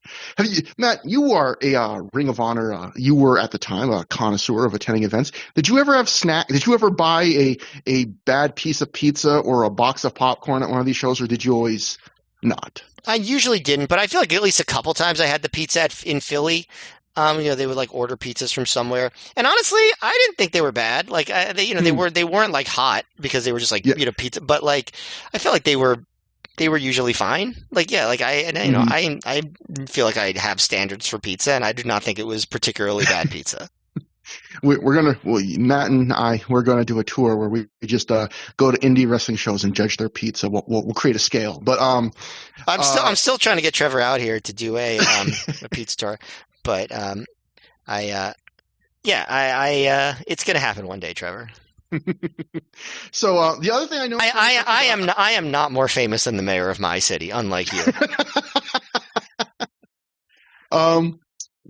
But you know what? We have a weird connection of a connection of a connection to it. But anyway, one other thing I noticed about this match, Matt, ROH, they were different than ECW. They really tried not to jab at WWE or the big competition very often. But I did notice this match, and I thought it was a good difference to point out, where Prazak during commentary is like, the ROH tag titles aren't an afterthought. In ROH, the tag titles aren't an afterthought like they are elsewhere. And I thought, ROH usually didn't say stuff like that, so it did kind of stand out to me like that was one. But that's a good thing to differentiate yourself, right? Look, it's main eventing our pay-per-view. And look how good the match is, and how big of stars these guys are for us. So even AEW has still not main evented their pay-per-view with a tag team title match, right? Yeah, which is kind of surprising, actually. Yeah, kind of everyone expected that would be a thing that would happen. So it's it's extremely rare for a promotion to do that, especially WWE would main event pay-per-views occasionally with a tag title match, but it would be like when Austin and The Undertaker were going for the tag team titles against Mankind and Kane. It wasn't like their regular tag teams were main eventing. Yeah. These are ROH's regular tag teams main eventing. Very cool. And you probably could have main evented a pay-per-view with the Bucks and Omega and Page. Definitely. Okay, here's a question. As we record the show, we're days removed from the New Day announcing their exit from WWE. Do you think that the Young Bucks and the New Day could main event an AEW pay-per-view? Would people accept that as a main event? Sure. They would have to build it up. Yeah, but why not? Yeah. So, or I wonder, or Edge and Christian versus the Bucks. Yeah, I think they could. I wouldn't. A little more pause from you. Yeah, I wouldn't be as excited for it, but of course they could. Why couldn't they? I feel like the Young Bucks versus any good team, if it was built up, would be able to main event. I think they certainly could have main evented AEW Revolution in 2025 with Tony Storm against Mariah May. They have more options than they go for, right? There was even a point where people were talking about Tony Storm and Mercedes Moné main eventing All In last year, and obviously they didn't go with that, and I think they made the right choice, but they have more options than they usually take. And to be completely fair, ROH for most of their history up to this point had very thin tag divisions. And I think this match main eventing, you know, they did believe in tag team wrestling and its ability to main event to agree in this era. But I think this match main eventing this big pay-per-view, I think it speaks more to Gabe's faith in the Briscoes, especially, and to a lesser degree their feud with Steen Generico, than it does with like his general faith in tag team wrestling being like a main event division. You know what I mean? Like, yeah, for sure. I think he knew that these guys and this match. Yeah, and the gimmick, and the gimmick was a big thing too. Yeah. So we'll go to the Observer, and this is where we get into a bunch of people talking about, you know, nowadays, see, this is another example of how time changes things, because now we can kind of separate ourselves and just focus, even though I think the chairs probably did bug us a bit watching them, even in all these years of hindsight. Back then, this match conflicted people a lot more, as we'll start to see here. So Dave wrote in the Observer, the only negative to the show was the match that 6 months ago people would be talking about as a match of the year candidate. The ladder match with Mark and Jay Briscoe versus Kevin Steen and El Generico. It was a brutal brawl with a lot of dangerous bumps and far too many hard chair shots to the head. The crowd was chanting match of the year when it was over, and it was every bit the level of the Dudleys versus Edge and Christian versus Hardy's ladder stuff from years back. But I can't enjoy matches where guys are taking bumps off the top of a ladder down to a ladder held horizontal between a ladder and the ropes in the corner, and their momentum bends the ladder almost to the breaking point.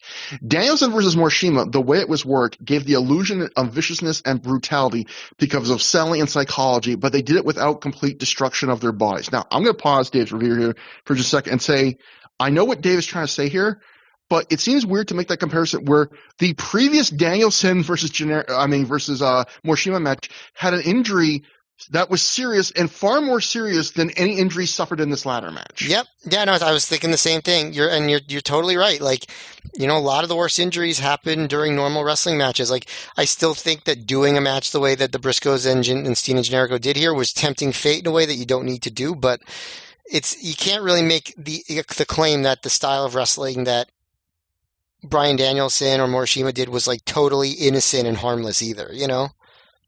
We'll get into it. I guess we can get into it now. But from what I can tell, from what I've looked up, the worst injury that was suffered in this match was El Generico injured his hamstring on the finish, where when you watch him get Jay Giller through the table, if you watch in slow motion, it looks like he caught one of his legs on like the top rope as he came down, and just it bouncing hurt his hamstring. So really it wasn't even like a crazy dangerous stunt as much as just his limb placement. But you know, and compare that to the Danielson Morishima match, where that was a technically regular wrestling match, but Danielson suffered an injury that I think they said at one point there was like a 10% chance he'd lose vision in that eye. And he wrote in his book, you read the quote last in that episode where like Brian said years later he still has problems with that vision in that eye. It's still blurry or something to that degree. So I get what Dave's trying to say, but that's a bad example. Yeah. But anyway. Continuing Dave's review, Dave writes, but they are playing into this as well. The long-term plan is to make the match legendary. According to Gabe Sapolsky, the storyline will be presented that because of the brutality, ROH will never have another ladder match. In fact, it's now being marketed as ROH's first and only ladder match in its history. And due to the brutality, they will never do it again. In a promotion that survives based on selling DVDs, making matches important after the fact is a major key element that has never been important to wrestling in the past, because the key marketing was always in the next match, not dwelling on the last match. Some people will love the ladder match as an amazing spectacle. Others will decry it because the physical damage level was higher than pro wrestling needs to be. Plus, the brawling itself was strong enough that they didn't need the easy pops from the brutal chair shots to the head. Worse, because there were so many of them. So Dave did this thing he has occasionally done in violent matches of this kind, where he praises while complains, and he gave it no star rating. So he just kind of omits that. And next we go to Brian Alvarez, who wrote quite a bit about this because he was even more angry in some ways. He wrote, this is from, I think the first part might have been before he saw the match. I'm not sure. Let me see here. He goes, we got all sorts of reviews for this, some saying it was close to match of the year and others who thought it was too much. One person in attendance wrote, quote, no matter what anyone says, the Briscoes match at ROH was total bullshit. I cannot count the number of times I saw a guy get smacked in the back of the head full force with a fucking ladder. I basically couldn't enjoy the thing because I'd see some stupid high spot like a J driller off a ladder through another ladder, and that was just one of about 15 spots so ridiculous that a normal person simply would never conceive of them in the first place. And all I'd think was, that man is going to be fucked up someday and he'll be lucky to live past 45. All for what? $500? All the Benoit stuff has cast a really dark cloud over how I see this stuff now. And yeah, was not out of the norm. Yeah, so we talked about it. Like, we were kind of feeling this, at least I was feeling, don't want to speak for you, I was feeling very similarly at the time about, like, that the Benoit stuff really cast a dark cloud over, like, when I would watch this kind of stuff. Like, it was much harder to enjoy back then in this particular era because of just the emotions you experienced, realizing that somebody you cheered on brutalizing himself destroyed his brain and caused what happened to happen. You know what I mean? Like, it was just so tough to reconcile. And I guess when we look back at it from the standpoint of today, it's not that these matches didn't do a physical toll on those guys. I mean, Kevin Steen the last year got very serious neck injury, and I imagine that's from a lifetime of stuff. But, Mark Briscoe is in his early 40s. This guy talking about guys not living till 45 from working matches like this. Mark Briscoe, El Generico, they're still going. And El Generico is not physically, maybe as spry as he used to be, but Mark Briscoe has held up remarkably well. And granted, we don't know what the long-term effects of all the shots to the head will be, and those often rear their head maybe in your 50s, early 60s. And so, but in that kind, maybe makes it a little bit easier to enjoy today, even if it's still uncomfortable. And also the fact that at this time, it was like, when you watch the matches like this, you'd be like, if people aren't going to learn right after the Benoit thing, then I guess people will never learn. But I think we've seen in the years since, matches where this thing happened have become the exception, not the rule, right? Like, at the time you might have watched this match and gone, oh, everything's just going to stay the same. But it didn't stay the same. This was like a weird outlier that they just completely ignored the world they were living in that year. But yeah, although I will say that, like, chair shots to the head and stuff, I feel like have definitely made a bit of a comeback in recent years. I feel like memories are short, like, and that's not some sort of like concussion joke. Like, it's just like true, like that people are sort of like forgetting the lessons of this era. But yeah, there was definitely a time where the wrestling industry was scared a little bit straighter than, what the worst prognostications would have suggested. And so now we'll go to Brian had lengthy thoughts about this match once he actually saw it himself on pay-per-view. He wrote, I'm not sure if I've ever simultaneously loved and hated a match more than I did this one. The first thing you notice very early on is that there is no regard whatsoever for the long-term health of anyone's brain during the match. There were full-force, unprotected chair shots to the head with chairs, ladders, fists, etc. You can't argue that this was taped prior to the Chris Benoit brain trauma report coming out, because that report came out on September 5th, and this show was taped a full 10 days later. Everyone knew it didn't matter. Now, granted, both WWE and TNA have since allowed chair shots to the head. TNA is far more blatant about it and comes off as seemingly uncaring. WWE has greatly limited the number of chair shots, probably to the point where I could count the number in the past 3 months on one hand. And even the Undertaker chair shot to the Edge chair shot to Undertaker on the steps at Survivor Series was fake, and that was done in such a way that the chair never touched Undertaker's head. I realize, as Vince McMahon and others have said, that this is not ballet. But still, in the best long-term best interests of everyone in this business, obviously the number one rule should be to protect the head. I don't want to get too down on ROH here for a couple of reasons. First, as a company, I can tell you that there is grave concern about concussions and regular discussion about how to try to avoid them. Also, the match took place 10 days after the Benoit report, but had been booked prior to the report coming out. Management can say all they want, but when you put the Briscoes out there in a ladder match, they're going to do stupid shit. It's just a fact. Do you fire them? Do you stop booking them in matches that people clearly want to see because they cannot stop themselves from putting themselves in their long-term health in danger? It's something that could be argued either way. But it's not like matches involving tables and ladders and chairs are a regular thing in ROH like they were in the old ECW. And the most dangerous thing we see regularly are the head drop suplexes, which actually 9 times out of 10 are illusory and much safer than they appear. In fact, as it regards not booking them in matches like that, ROH did announce afterwards that the match was so dangerous that they were banning ladder matches from the company because it would be too risky to let anyone try and top this one. So as a person who understands the danger of concussions, I hated this match. If you can, however, turn your own brain off, or if you can set it up in your mind that they did this 10 days after the report came out because it had already been booked and they had to deliver, and that they don't plan on doing something like this again anytime soon, if you can enjoy it simply as a crazy wrestling match, it was out of this world. I've said many times that the Briscoes have the best matches you can possibly have that make absolutely zero sense psychologically. I think every huge match they've had in the last year, I've given 3 3/4 stars to. Star ratings are subjective, so to put it in plain English, I think a 4-star match is excellent, and to me, none of the Briscoes matches have made enough sense to hit that level. The difference here was that it was a ladder match which required a different sort of psychology, a psychology of, can you top this? And that's the psychology of every Briscoes match there is. So really, this was the perfect match for them. And in the end, it shot way past the point of excellent. We've seen so many ladder matches since Shawn versus Razor at WrestleMania 10, and obviously that wasn't the first, but was the first on a grand stage. That's tough to say you watched a ladder match and there wasn't just one, but a ton of insane spots you'd never seen before. Wrestling isn't all about moves, but for an ROH ladder match with the Briscoes in 2007, it is. And they delivered. I was able to put my human concern into the back of my mind and look at this as if I was watching a film. Some people will be able to do that to an even larger degree, and others will not. So basically, you're either going to absolutely love or hate this match. I don't think it's possible for there to be a middle ground. I swear to God, I would fight MMA before I did a match like this. At least in MMA, I could try to protect myself, and all that would hit me were fists, not chairs. There were so many unprotected chair shots here that I seriously lost count. Unlike WWE, where they have these fancy-ass ladders with steps on both sides, these were $10 ladders from the local Home Depot, made of aluminum, rickety as all hell, and possessing one of those platforms that you can put your can of paint on. I'm not sure if I've ever simultaneously loved and hated a match more than this one. 4.5 stars.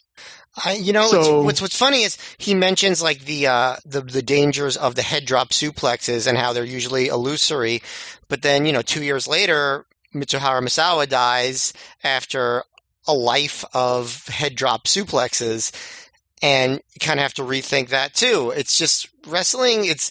You're kind of morally compromised by watching wrestling, and it's just, it's something you got to reconcile.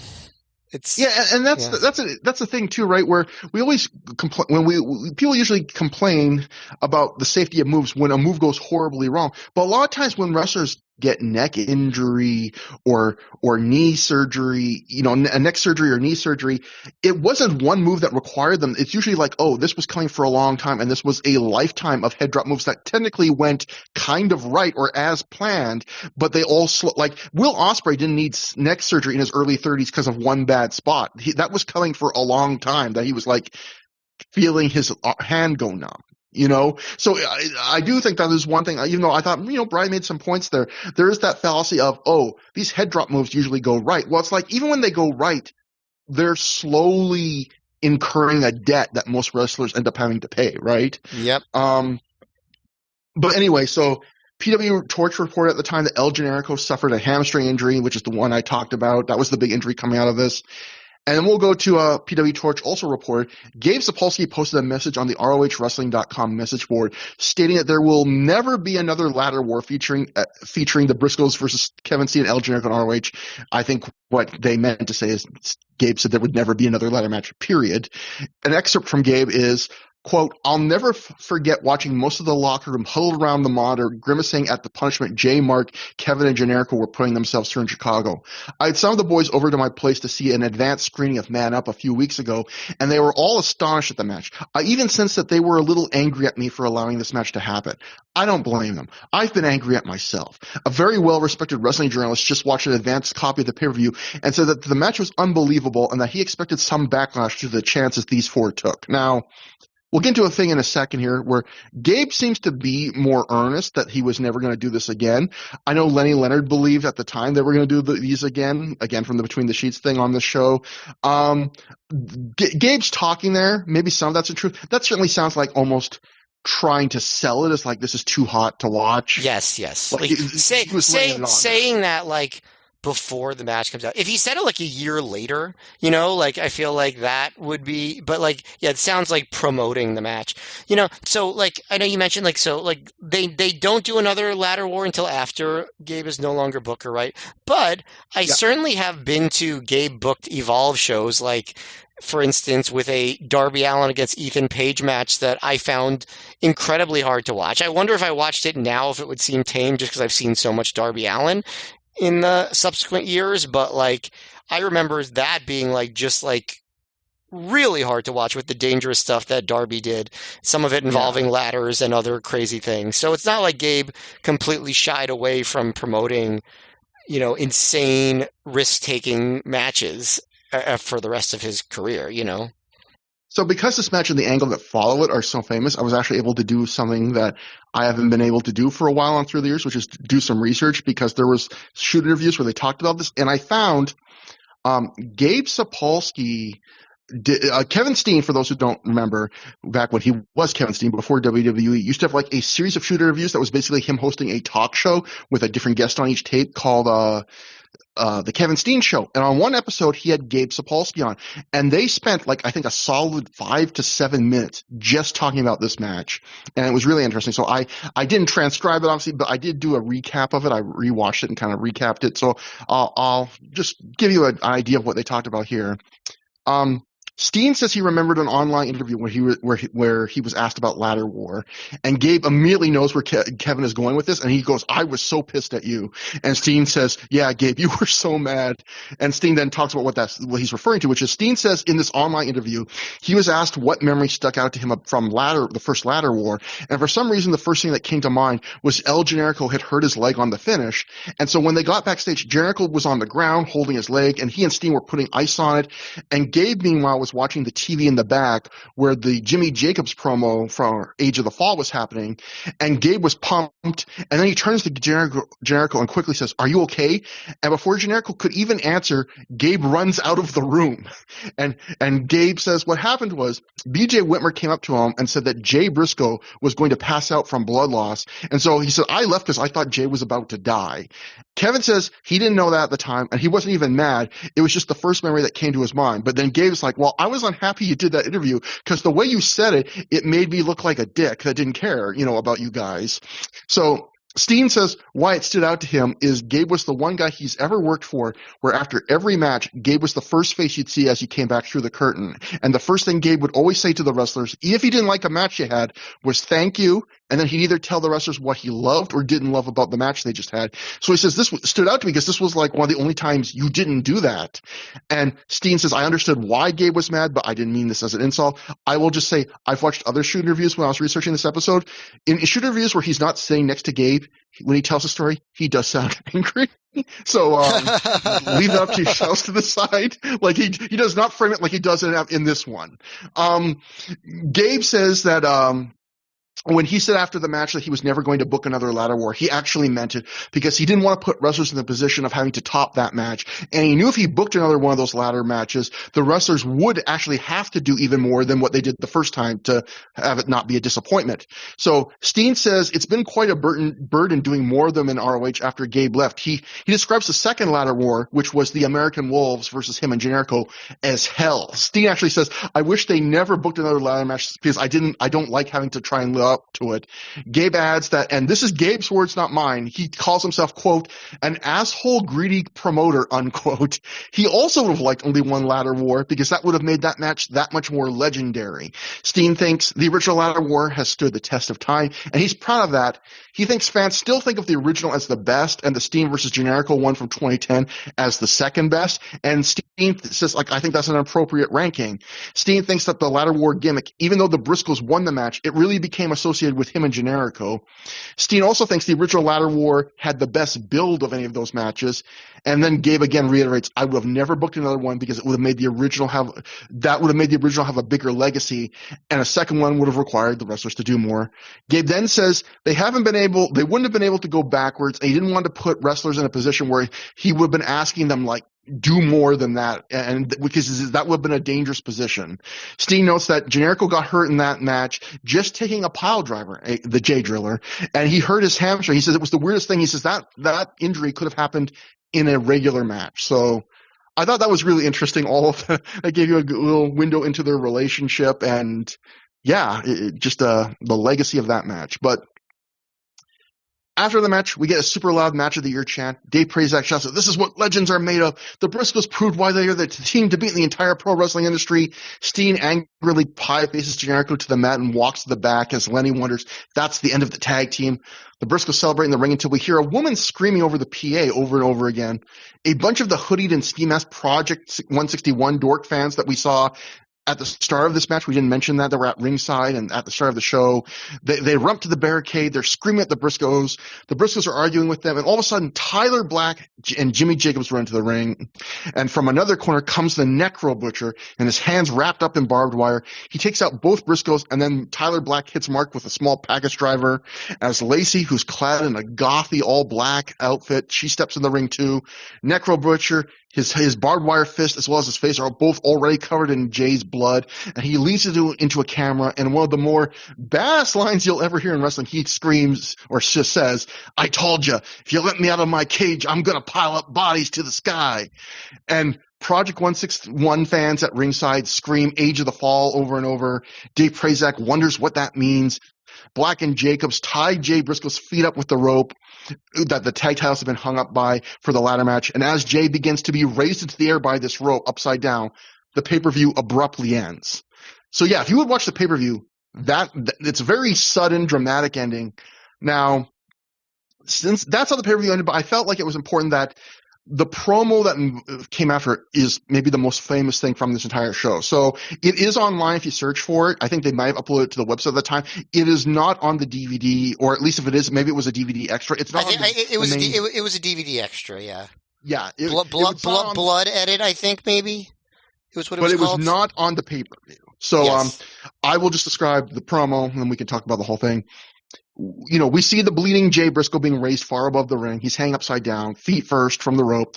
Jimmy Jacobs is dressed all in white suit, like white jacket, white pants, and he grabs a mic and he stands directly under Jay. And Jay's head is leaking like a faucet at this point, at levels I would describe not quite at, but near the infamous blade job he had against Samoa Joe in 2004. The blood's coming down from his head. It's raining down on Jay, drenching him. The crowd starts chanting, "You sick fuck." And Jay cuts this promo as he's standing under Jay with Jay's blood just raining on him.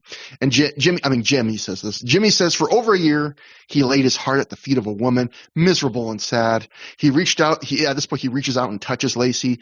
Jimmy says he hoped one day love would save him. But when Lacey laid next to him and said those words, "I love you," he felt nothing. He realized that love doesn't save, nothing saves, and then at this point he pie faces Lacey and says the men that stand next to him and the army that stands behind him are bonded together. He didn't choose them. They didn't choose him. He introduces Necro Butcher as his good friend, calling him a misunderstood human being who the fans treat like a savage just because he doesn't fit their ideals of beauty. Tyler Black he calls a young, jacked, good-looking kid with the whole world ahead of him, but he's still lost. He can't find a spot in the world. He can't even find a spot in Ring of Honor. Jimmy says he's forcing his way in, and it starts by cutting the head off the snake, the Briscoes. Jimmy opens his mouth at this point. He lets some of Jay's blood drip into it before he spits it out. He says at 17 and 18, the Briscoes were bred for success by the fans, and they're now responsible for their decay. You cheered them for their athletic ability but you give no merit to their moral worth. Jimmy calls the Briscoes obnoxious, arrogant, and drunkards, yet they hold all the power because they're the tag team champions. That's what's wrong with Ring of Honor. That's what's wrong with society. And at this point, you get a loud, boring chant from the crowd. Jimmy says, the fans need them. This project is over. The Age of the Fall has just begun. They pose and leave the ring as a "fuck you" Jimmy chant starts. Jimmy is now just completely covered in Jay's blood. I'd say there's a lot to like and a lot to dislike here. Do you want to give your thoughts first, Matt? I mean, there's a lot I could say about this, but Yeah, I mean, this is the memorable angle. When I read about it, which was obviously a couple months before I was able to see it. I thought it sounded cool. I like the idea, like, obviously the Project 161 and the way they promoted it with like the work shoot stuff, I did not like, but I thought the angle, the reveal, the heel turn, and the debut of Tyler Black with Jimmy and the return of Necro Butcher were all things that were appealing to me. Like, and I thought that the way it came across on the pay-per-view felt like bullshit to me. Like, cause I knew what the angle was and I was like, wait a minute, like, why didn't you show any of the angle? Like, the promo and like the explanation, like, it was so weird. And I guess the reason that they edited it the way they did, was it for time, do you think? Cause they seem like they killed time with that really extended Hangman 3 recap. Or was it because you think that the promo did not get over the way they wanted? Well, we will have quotes after from Gabe and Jimmy, and they both, at least years later, regret this promo. Okay. I will say that right now. Well, I'm going to say that I did not think the promo was bad. Like, it wasn't perfect, but like the idea of Jimmy Jacobs saying like, I spent a year like pining for Lacey's love. And then finally, when she said, I love you, I felt nothing. And that like kind of like turned him into an even more like insane cult leader type. Like, I think that's good. That's good stuff. Like, by wrestling standards, like I think that's pretty good character development. I think the idea of him like letting Jay bleed on him, it's like really gross. It would turn off every normal person. But like from a wrestling standpoint, like there is something kind of cool and sick about it, like, so I don't know. I didn't have a strong negative reaction to it. Like the crowd obviously did, and it seems like everyone else did. I get why, like there is something kind of hokey about it, like, and overly dramatic. And, I definitely can see why somebody who's not freak would be completely disgusted by Jimmy standing under Jay Briscoe bleeding on him, like, and why that would be a massive turnoff. So I'm not saying I don't get it, but for my own, like, I don't know, from my own perspective, it didn't, like, I don't think it was so bad, I guess is what I would say. So, like I said, I liked a lot and disliked a lot about this. Like, first, I really like the composition of the stable because let's not forget, this is the debut of a brand new stable they've been teasing for months, Age of the Fall. People online have like an incredibly wide range of opinions on Jimmy Jacobs as a wrestler. Some people like think he's one of the best of his generation. Some people like would leave if he was in a main event and not watch the main event. But up to this point, ROH on our rewatch, I think he's been a pretty decent mid-card work rate wrestler, and he's an excellent gimmick match guy. And his promos to me are uneven. I think he's one of the only guys in ROH in this era that had the ambition and big picture ideas in the same kind of scale that maybe like a CM Punk had. And he's trying to fill Punk's void. I think he's even since actively said he was trying to fill like that void that Punk left in the promotion. But his promo ability sometimes got him there, and sometimes he fell short of what he was reaching for, I would say. But overall, I like Jimmy Jacobs, especially in this era, a fair bit up to this point, and he's coming off the hottest run of his career with the Jimmy Loves Lacey storyline, the feuds with Colt and Whitmer. So he's a good leader, I think. Necro Butcher, even though he doesn't fit the traditional ROH mold, is I think a captivating performer. He adds a different dimension to this stable and this promotion. He's someone the fans really liked during the CZW ROH feud, and I think this is a good way to bring him back, having a heel bring him in rather than trying to explain why ROH would actively on their own try to book a guy again that last was seen trying to invade and hurt the company. And then Tyler Black was at this point, the future Seth Rollins was a rising prospect and someone with the kind of look and style I think Gabe loved. This is one of those stables where on day one, if things go right, it was all going to end with Black and Jimmy feuding in an attempt to elevate Black, and that's what happens, even with Gabe leaving, or not leaving, he gets fired. And Lacey in this role, even I would say, is interesting, where normally I'd say her usage here fits the very misogynistic shock value usage of women that we've saw throughout ROH's early years, that we've called out frequently. But if there's a single time where I'll be interested in what your opinion is, I'll ask in a sec, but if there's a single time where I felt like that is maybe justified and somewhat earned, it's this time, because yes, this is a storyline now and going forward where this is an abusive relationship where a man is shoving and leading around a starry-eyed woman who's not sticking up for herself. But it's also an interesting dynamic flip that they've built to for a whole year, because the whole point was Jimmy was this creepy, obsessed guy who was letting this asshole woman, Lacey, take advantage of him and abuse him. And now in this, ever since they had sex, now everything has flipped. Jimmy is in the Lacey role and Lacey's in the Jimmy role. And if there wasn't that buildup, I'd feel way more gross about that part of the act. But because they built it up, I can at least go like it's kind of earned. Like, what do you think that's wrong to feel that way? I have to see more of how the dynamic plays out in subsequent shows. You know what I mean? Like, I think like he could have gotten across the point he was getting across without shoving her. In this particular promo, I think that the arc is an interesting one. You know, it almost sort of like mirrors the like Buffy and Angel thing, which was sort of like, I don't know if you watched Buffy the Vampire Slayer. Oh yeah, yeah. But like, you know, kind of like the satirical element of like Angel turns evil the minute he like has sex with Buffy, like, you know, like, and like that's sort of like, you know, like it's obviously like a kind of not a trope, but like a reality that a lot of, you know, people experience when it comes to like, you know, that sort of intimacy. Mm-hmm. And so like Jimmy being like the more like self-important, self-righteous version of that, where it's just like, oh, he got the physical, you know, conquest that he wanted, and then suddenly started treating the woman much worse. Like, you know, I think there's something interesting about that.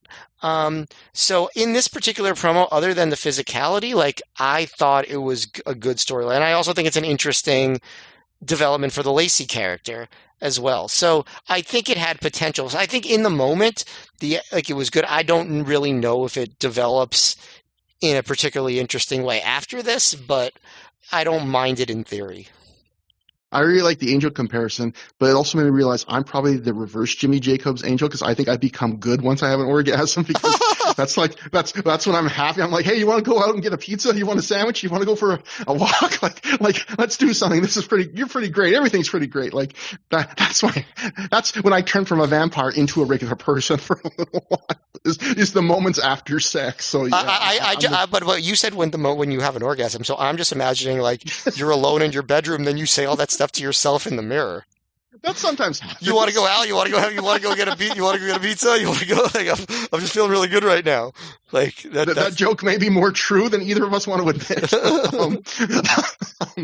So going back to the wrestling, after I sadly made you all imagine me having an orgasm, I don't even think the name is awful. No, not at all. It's a cool name. Yeah. I think it's vaguely pretentious in the way that the group itself is vaguely pretentious. Like it fits. So I also like the idea of shooting a big new angle, introducing a major new stable at the end of a major event like this, where there's already going to be a lot of attention. And with the Briscoes versus Steen Generico feud ending, the Briscoes were going to desperately need a new feud anyway in like a very thin division. So this solves that. And, you know, I criticized the end of Death Before Dishonor 4 with the KJ Death match for doing something similar. But I think that was different, because that was the end of ROH CZW feud, and that was Homicide's big climactic moment of saving ROH. And then they had built to that moment for months, and the crowd wanted to celebrate Homicide like saving ROH. And instead, they immediately did this heavy heat angle that involved Jim Cornette going after Homicide and hitting him, and it sucked the life out of the crowd that night. Ended the show on like a kind of a bummer note that felt off. I think this is different because, well, this was the night the Briscoes versus Steen Generico feud ended. It wasn't a night where the Briscoes finally won the tag titles for the first time, or even beat Steen Generico for the first time. This was a feud where the Briscoes retained the tag titles the whole way through the feud, and were defeating Steen Generico in most of the matches in the feud. So even though this is a big end to the feud, it wasn't like, oh, they ruined a big moment for the Briscoes. I felt like this is a time where you could get away with the heels kind of ruining everything and stepping on the faces after a big night. And so finally, my last positive, I would say, is the visual of Jimmy all in white cutting a promo as he gets showered in Jay's blood. It's an amazing visual. To me, I think that's not only one of the most memorable visuals in ROH history, I think that's one of the most memorable visuals I've ever seen in my life as a wrestling fan, like watching something, being around as it happened in that era. Now, in terms of the bad, what we've talked about before was how a lot of lead up to this night was corny. You know, the Project 161 hijacking of shows. There was a thing or two online that had some promise, and more subtle stuff like when we talked about like the writing the messages on the bathroom mirror at venues, to me that stuff sounded cool. It played well into the kind of viral buildup they were aiming for, but most of it was really fucking corny, and we've talked about it. And having a bunch of random Planter fans dressed in ski masks shouting Project 161 Age of the Fall, I felt like it really undercut the coolness of the stable, especially tonight. And I think on this night, the stable on its own came off as cool. It didn't need that stuff. And then there's Jimmy's promo, which I will say, we'll get into a second. Both Jimmy and Gabe have said they regret the promo. Jimmy now says that he should have just stood under Jay as he bled for a full minute and then said, Project 161 is over, the Age of the Fall has begun. But the thing is, like you, I'm kind of sympathetic to the promo. I get what Jimmy was trying to do. He was trying to explain why he turned. He was trying to put over his new stablemates, explain why they attacked the Briscoes and what their goals were. You know, he was trying to give an explanation, and parts of the promo I liked, but parts were what I said earlier, which is Jimmy's ambition exceeding his talent. And he did have talent on promos, but the crowd weren't super engaged for the first part of the promo. But it's when he gets to that Briscoes part where he starts talking about like, that's what's wrong with society and stuff. That's where he completely loses the crowd. They completely turn on it. And whether that was the plan or not, the fact that Jimmy almost immediately wraps up the promo once they start chanting boring, and he seemed to be like slightly rattled by that. Like, to me, that made it come off worse, because it was like, oh shit, you know, like boring. Yeah, that's what you would think. Okay, good night. You know, like it was kind of an abrupt ending. It felt like, but again, maybe that was the planned end of the promo. And the other thing I would say is, I think the idea of a sinister stable of outcasts that can work. We've seen it work in wrestling to varying degrees with stuff like Raven's Flock, and Necro's a great guy to put in a stable like that.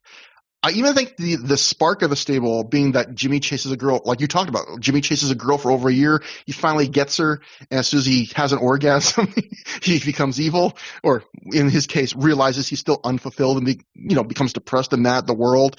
That's an interesting twist on how you'd normally expect that kind of wrestling love story to go.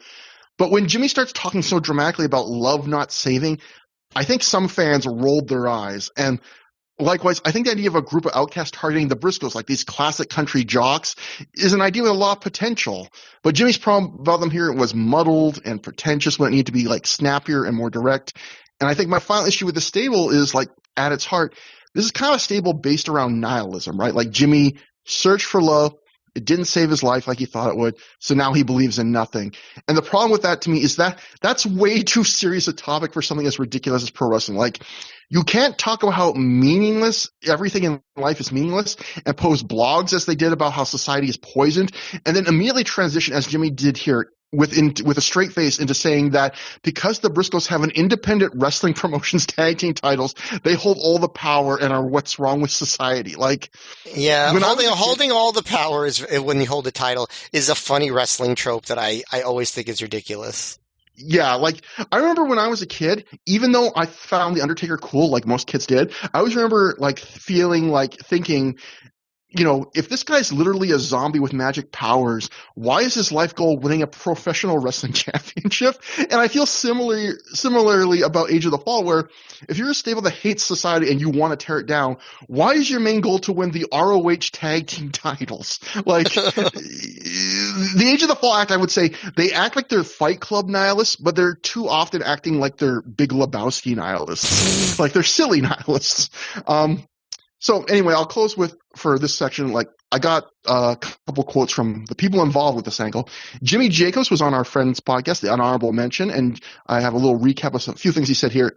Jimmy says he and Gabe have been brainstorming really hard for a long time about how to debut The Age of the Fall. They want to do something big, and Jimmy says he wanted to do something kind of magic, like something appears, like something magically appeared, he said. Something outside the box. Just something magically appeared. Yeah, like, he says, I want something magic, and not like the metaphorical magic. No, he want like some literal magic, like some black scorpion shit. If Jimmy Jacobs' head started spinning, I think I'd be all in. I think. So Jimmy thinks the angle that happened at the end was Gabe's idea, and Jimmy hates the promo he cut so much. He says if he could have, like I said earlier, he said if he could redo it today, he would have just stood under Jay, said Project 161's over, Age of the Fall begins. He says at the time, I felt like the fans needed an explanation for everything because we'd been teasing the group since May. But he goes, now in hindsight, I realize I didn't need to say shit. It was all about the visual that night. The words were secondary. Jimmy says, as a result, I have a certain love-hate relationship with that angle. Then at that point in the interview, he's asked about the controversy of using the blood the way they did in the angle. Jimmy says Gabe has now said that something to the effect of, he wouldn't change it, but he regrets doing it at the same time. Jimmy says, I didn't think anything of it. I thought it was just a cool visual. Jimmy said, didn't quite understand why they cut it from the pay-per-view. He says 2007 was a different time. You couldn't do that same angle today. Shane Hagedorn on the podcast says he remembered Gabe saying he wanted something out of House of a Thousand Corpses when he thought of it, which was a Rob Zombie horror movie. Jimmy gives credit to Jay Briscoe. He says Jay cut his head off for that angle. He remembers Jay blading after Necro attacked him, and as they were dragging Jay around the ring to tie his feet up, there was already a pool of blood following him around. And Jimmy points out that, like, if Jay hadn't bled a lot, that whole visual, he says, looks stupid. When you think about it, yeah, it would have looked kind of dumb. He's just standing outside under a guy hanging upside. So, like, it really required Jay to bleed profusely. And he says, Jay made us that night.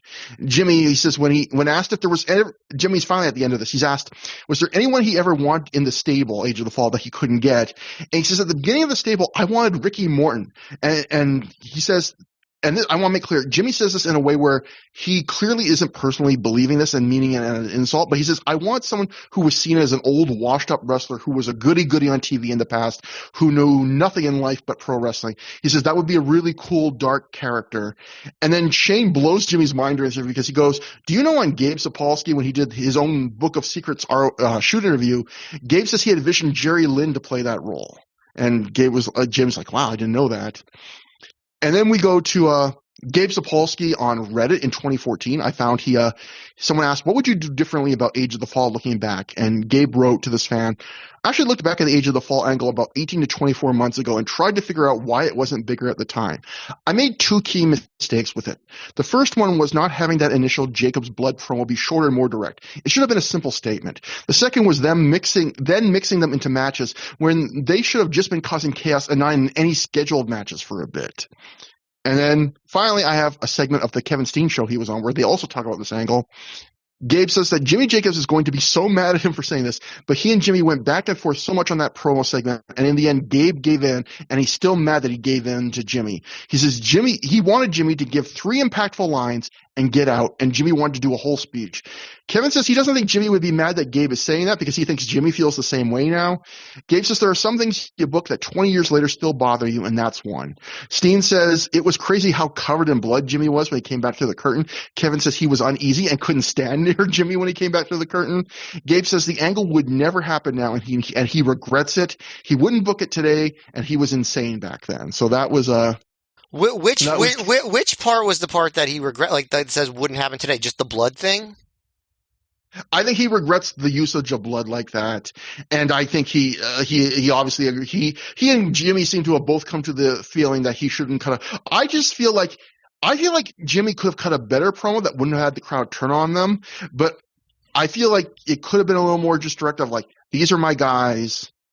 This is why we're here. When we start talking about like the Briscoes or what's wrong with society and they're drunkards and you prop them up and all this stuff, like that probably could have been saved or done differently. But yeah, I mean, I guess maybe like what you're going for is a template. Like Hulk Hogan's heel turn. Like when he turned heel, he could have just turned heel and be like, "We're the New World Order of Wrestling," and then saved his big promo for another night. But he decided to give a whole speech right then and there. Like there was like a.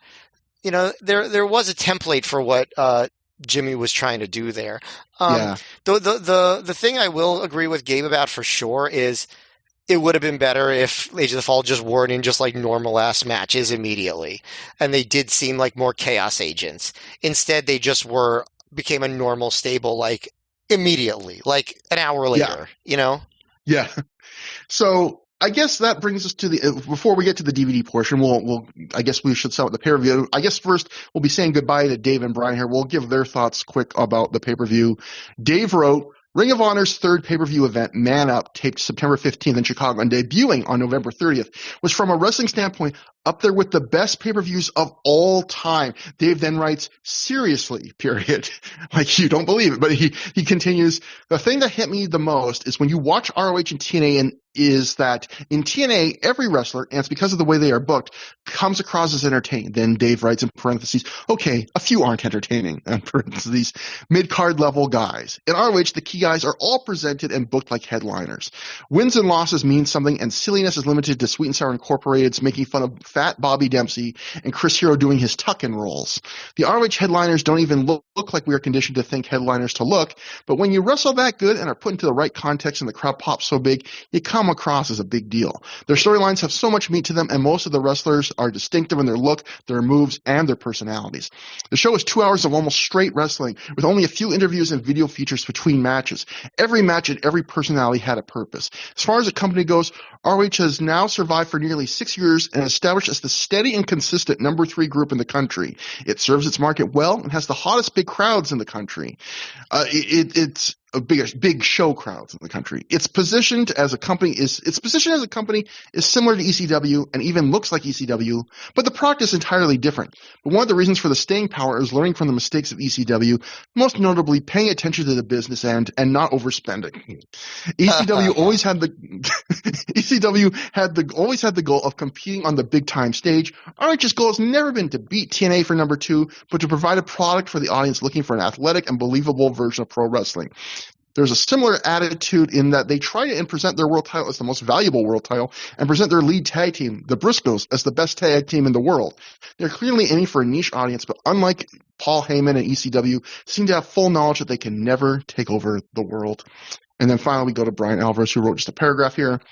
ROH Man Up was the best pay-per-view of the year and was one of the best pay-per-views of all time from a match quality standpoint. On a 6-match card, 5 matches were either at, just under, or exceeding 4 stars. Shows like this don't come around too often. I rarely say this, but I command you to purchase this pay-per-view. I paid $14.95, and I think that some cable companies offer it for $9.95. I guess you could say that dollar for dollar, there has never been a better pay-per-view. So, Matt, we'll do the Matt F. Trophy at the end of the whole DVD, but would you kind of agree with that? I mean, now that we've seen like AEW pay-per-views and standards and things have changed, where do you think like this ended up winning Show of the Year for all of wrestling in the Observer Awards voted on by readers of the Observer? Like, how do you think Man Up kind of stands rewatching it all these years later? You know, I mean, best pay-per-view of all time is a tough one. Like it certainly was like a great show. I think I might have actually liked Driven a little more from top to bottom. I don't know how you feel about that. But I just felt like maybe like a higher level of consistency from top. But like those final 2 matches, I mean, were just so incredible on Man Up that I wouldn't argue with anybody who, gave this Show of the Year in that situation. I think the one thing you're missing from ROH pay-per-views in this era is that they are pre-taped, so they don't feel like this big live extravaganza. And if that's something that's important to you, then it wouldn't be one of the best pay-per-views of all time. I also compare it to like being at ROH shows live and experiencing them like a pay-per-view. So like, where if I go to like Final Battle 2006, it's like, okay, well, that's just such an incredible like 3-hour experience that does feel like an extravaganza, whereas this feels like an edited, you know what I mean? Like it's hard for me to feel what someone who watches Ring of Honor less often feels, but I think the show actually comes off better if you don't watch ROH constantly, and so it just feels more special and unique. As someone who watches every show and watched every show at the time and has been watching every show now for the past 9+ years, like I think this show is fantastic, but watching it, my brain doesn't immediately go to, one of the best pay-per-views ever as of 2007. I don't know. How do you feel? Yeah, I agree. I think this is a great 2-hour show. I think maybe today in the era of AEW pay-per-views and just the general way wrestling has changed, the novelty of like, oh my God, 2 hours of wrestling where everything is like really good action. That's the novelty is a little less now. That isn't as revolutionary as maybe it felt at the time. I do agree with them where like I would say apart from the short Rocky cross match, everything on the show I would say was 3.5 stars or better, and that double main event is fantastic. And so I might prefer this to Driven, even though Driven might be more well-rounded, just in the sense of I'm a sucker for the big the big top end on shows. And that show had one big top end match. This one has two. I think there's good variety between kind of like the manly man beef war of Stevens and Strong to the Danielson match, which is a whole different kind of drama, to the most insane ladder match of the time. But I guess the other thing is you talking about it being different, like watching shows live versus watching it here. I think there's also a difference between a 2-hour pay-per-view or a 3-hour or a 4-hour pay-per-view, where it's a little easier, I think, to do an amazing 2-hour pay-per-view because you just need to hit on fewer great matches and you don't have to worry about audience fatigue. I've seen people complain about long 4 or 5-hour pay-per-views. I've occasionally seen people say they got burned out on 3-hour shows. I've never seen someone complain about being burned out after 2 hours of wrestling. So, that is kind of a built-in advantage, right? Like, I imagine, what would Brian think if they had done another hour of that level? Would Brian have been saying, I'm burnt out or whatever? Yeah. So, but overall, it's a great show. It's a great pay-per-view. Yeah, phenomenal wrestling show, especially for the time. But now we'll get to the DVD section. So if you bought the DVD, they filmed all these matches after an intermission, and we'll go through them, and this should hopefully be quicker because some of these things there isn't much to say about. So we'll go. This was, I think, like an hour and 15 if you got the DVD, what we'll cover here. We start with the ROH Top of the Class Trophy title match. Mitch Franklin defeated Alex Payne via pinfall in 2 minutes, 23 seconds after Franklin hit a victory roll, facebuster type thingy. This was a very, very short student match, only notable for the Chicago crowd, like as they are wont to do, cheering everything Alex Payne did and booing everything his opponent did. He even got streamers from the fans. I don't really have anything to say about this match, Matt. Yeah, I guess I could say I like that the students try to incorporate some interesting signature spots. Like there's a spot where Payne was on his hands and knees and Franklin stood on his back and then leaped off into a leg drop. That's not a move I've really seen. They both have custom trunks, as opposed to just plain white or black trunks like the earlier students had. Yeah, that's about it. Yeah. Our next match was more interesting, and that was Amazing Kong making her ROH debut, teaming with Daisy Hayes, and she defeated Lacey and Sarah Del Rey in 14 minutes, 48 seconds when Hayes pinned Lacey after hitting the mind trip. In the Observer, Dave didn't see any of this, the DVD part, but so these comments are based on live report notes he got from people. Dave wrote, Amazing Kong got over huge in her debut, teaming with Daisy Hayes over Lacey and Sarah Del Rey in what was called the best women's match in ROH history. Now, my memory is bad, so I don't know if I 100% agree with that, but I will say this. This is one of the longest women's matches that ROH had ever run up to this point in their history, and maybe I was thinking, why was it this long? And I thought, well, maybe the women ran long, but I think this is more likely two things. This was, one, Gabe normally booked women like he had very little faith in them because, well, Gabe had very little faith in women's wrestling, and that usually meant he booked them in short matches, usually second from the bottom. So even if the worst thing happened and they were awful and the fans didn't like them, they wouldn't really bring the show down much. But with this whole pay-per-view being taped before this part of the show and these matches just being a DVD exclusive, maybe I'm thinking maybe Gabe just went, fuck it. You know what? I'll give these women an actual chance because the stakes are low. But then I realized the other thing was this show was taped in Chicago and Chicago Ridge, and that's 30 minutes from Berwyn, Illinois, which is where Shimmer taped all of their shows. So maybe they also thought, you know what? If there's any place where the crowd's going to be very into women's wrestling with these women, it's going to be right basically in the home of Shimmer. And so Lacey comes out for this match in her usual wrestling gear with her usual attitude. After the Age of the Fall angle, I would say that's slightly jarring. You wouldn't know she had just had this change of personality and look. She's just classic, sassy, in her same gear Lacey you've always seen in wrestling. And this is the ROH, like I said, the debut of Amazing Kong. And this was an important time of her period in her career because she would make her TNA debut, where probably most people remember her for, 10 days after this. And she got, a surprisingly big pop when she comes out. Fans are even chanting, Kong's going to kill you, like she's Samoa Joe.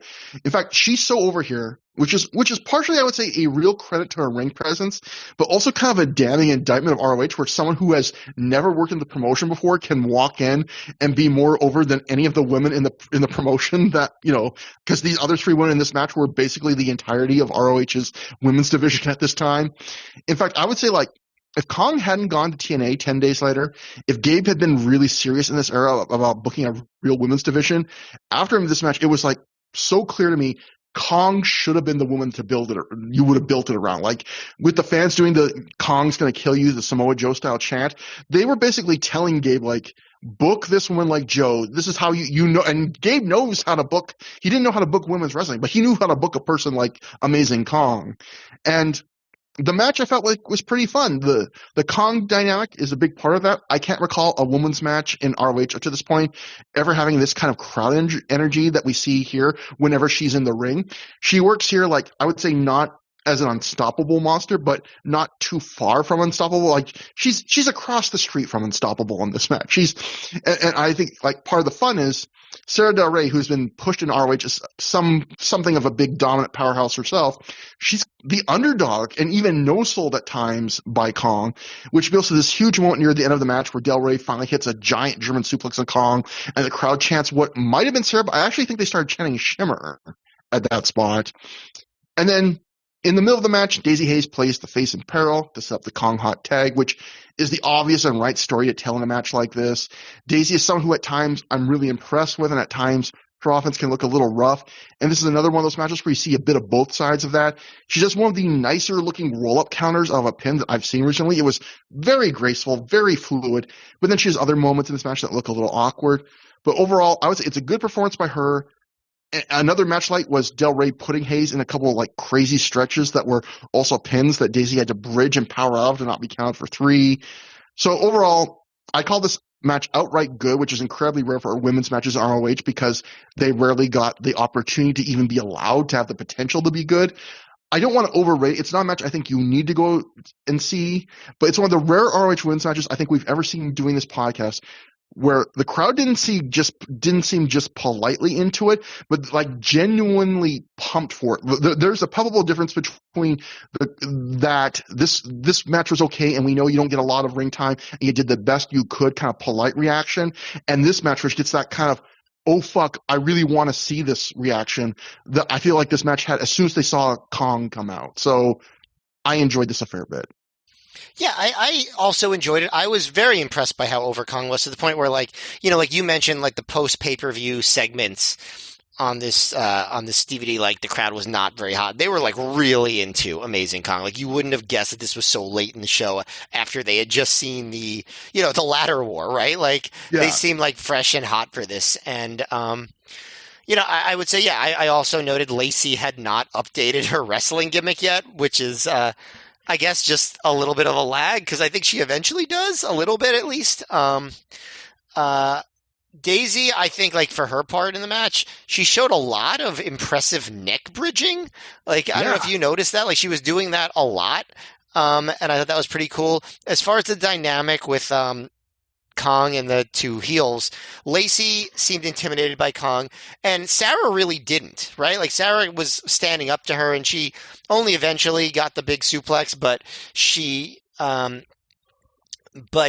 wasn't like standing down the whole time. So in that sense, you were right that like Kong wasn't presented as an absolute unstoppable monster because Sarah Del Rey was, kind of trying to go toe to toe with her at different points throughout the match. And I was also surprised that Hayes won the match with the clean mind, with the mind trip, like the clean pin. I was surprised that like they didn't just go with like putting over Kong here, but I guess they maybe knew that she wasn't going to be back much. I'm not sure. Did you ever see the one-on-one match they were hyping here between Del Rey and Kong in Shimmer? No, but I was interested though. I should hunt that down now because that's the other interesting thing is they were kind of, I think, hyping in maybe, I don't know if they hyped on the show, I don't remember, but I think in the building they were hyping that like, Kong versus Del Rey for the Shimmer title is booked for a Shimmer show like later that month. Yeah, and so this was kind of building to that. It would have been interesting to see, but yeah, I thought that was an interesting competitive match. Had very good sequences, a little bit of sloppiness, but I definitely thought the way you did that this was a good match. Next, we got the Hangman 3, but really the Hangman 2, because it was B.J. Whitmer and Brent Albright, escorted to the ring by Shane Hagedorn, but no Adam Pearce on the show, and they defeated the YRR of Chase and Rance and Kenny King in 5 minutes 20 seconds when Whitmer pinned Rance after he and Albright hit a double-team Alabama slam. This is the second Whitmer Albright tag we've seen recently, Matt. What'd you think about it? Yeah, I mean the crowd was definitely not into this, and it was pretty dull, I guess. Rance got minimal offense before Whitmer is suddenly super strong and blocks Rance's Irish whip. I don't remember Whitmer being presented as being like a super strong guy before like that. Like obviously he is, but like that was never really emphasized. But I guess that's what happens to people when they dye their hair blonde. They also, Prazak and Leonard, they talk about how the YRR have like a number of different women at ringside in their matches. So far in ROH, it's just been Valerie Malone. But Leonard says they have women in every city, and then Prazak says the money attracts the women. And I'm like, wow, Prazak, I didn't realize you had such regressive thoughts about women. Now, I'm just kidding, obviously. Like but it was funny to hear coming from Prazak, right? Like, it was also kind of a weird heel versus heel match because like Rance was playing facing peril, but obviously no one cares. And of course, like the other thing is I felt bad for Kenny King because he does a somewhat fiery hot tag, but then he does a pretty bad slip on a springboard. And luckily, King wasn't supposed to look good here, so it's not the end of the world, but I always feel bad for guys who that happens to in a match, especially where they're like trying to make an impression, So I felt pretty bad about that. But as far as the match goes, yeah, there's not much. King charges Whitmer, and Albright comes out of nowhere with a pretty nice shoulder block, knocking King out of the way. Whitmer and Albright do a double Alabama slam on Rance and get the win. I think we were kind of talking about this recently. Like, I feel like Whitmer and Albright have, like, when they're together, they kind of nullify what's exciting about either of them. Yeah. So they just seem like even more dull than they actually are. So I wasn't really crazy about this. It didn't get over, and it didn't come off well. I should mention Shane Hagedorn was with them, and there's a nice little sequence after the match, which I'm sure you'll mention involving him. Matt, would you have liked Dave Prazak's mildly misogynistic comment better if he had quoted Homer Simpson and said, "When you come to America, first you get the sugar, then you get the money, then you get the women"? Yeah. he referenced that. But anyway, so yeah, I also didn't love this.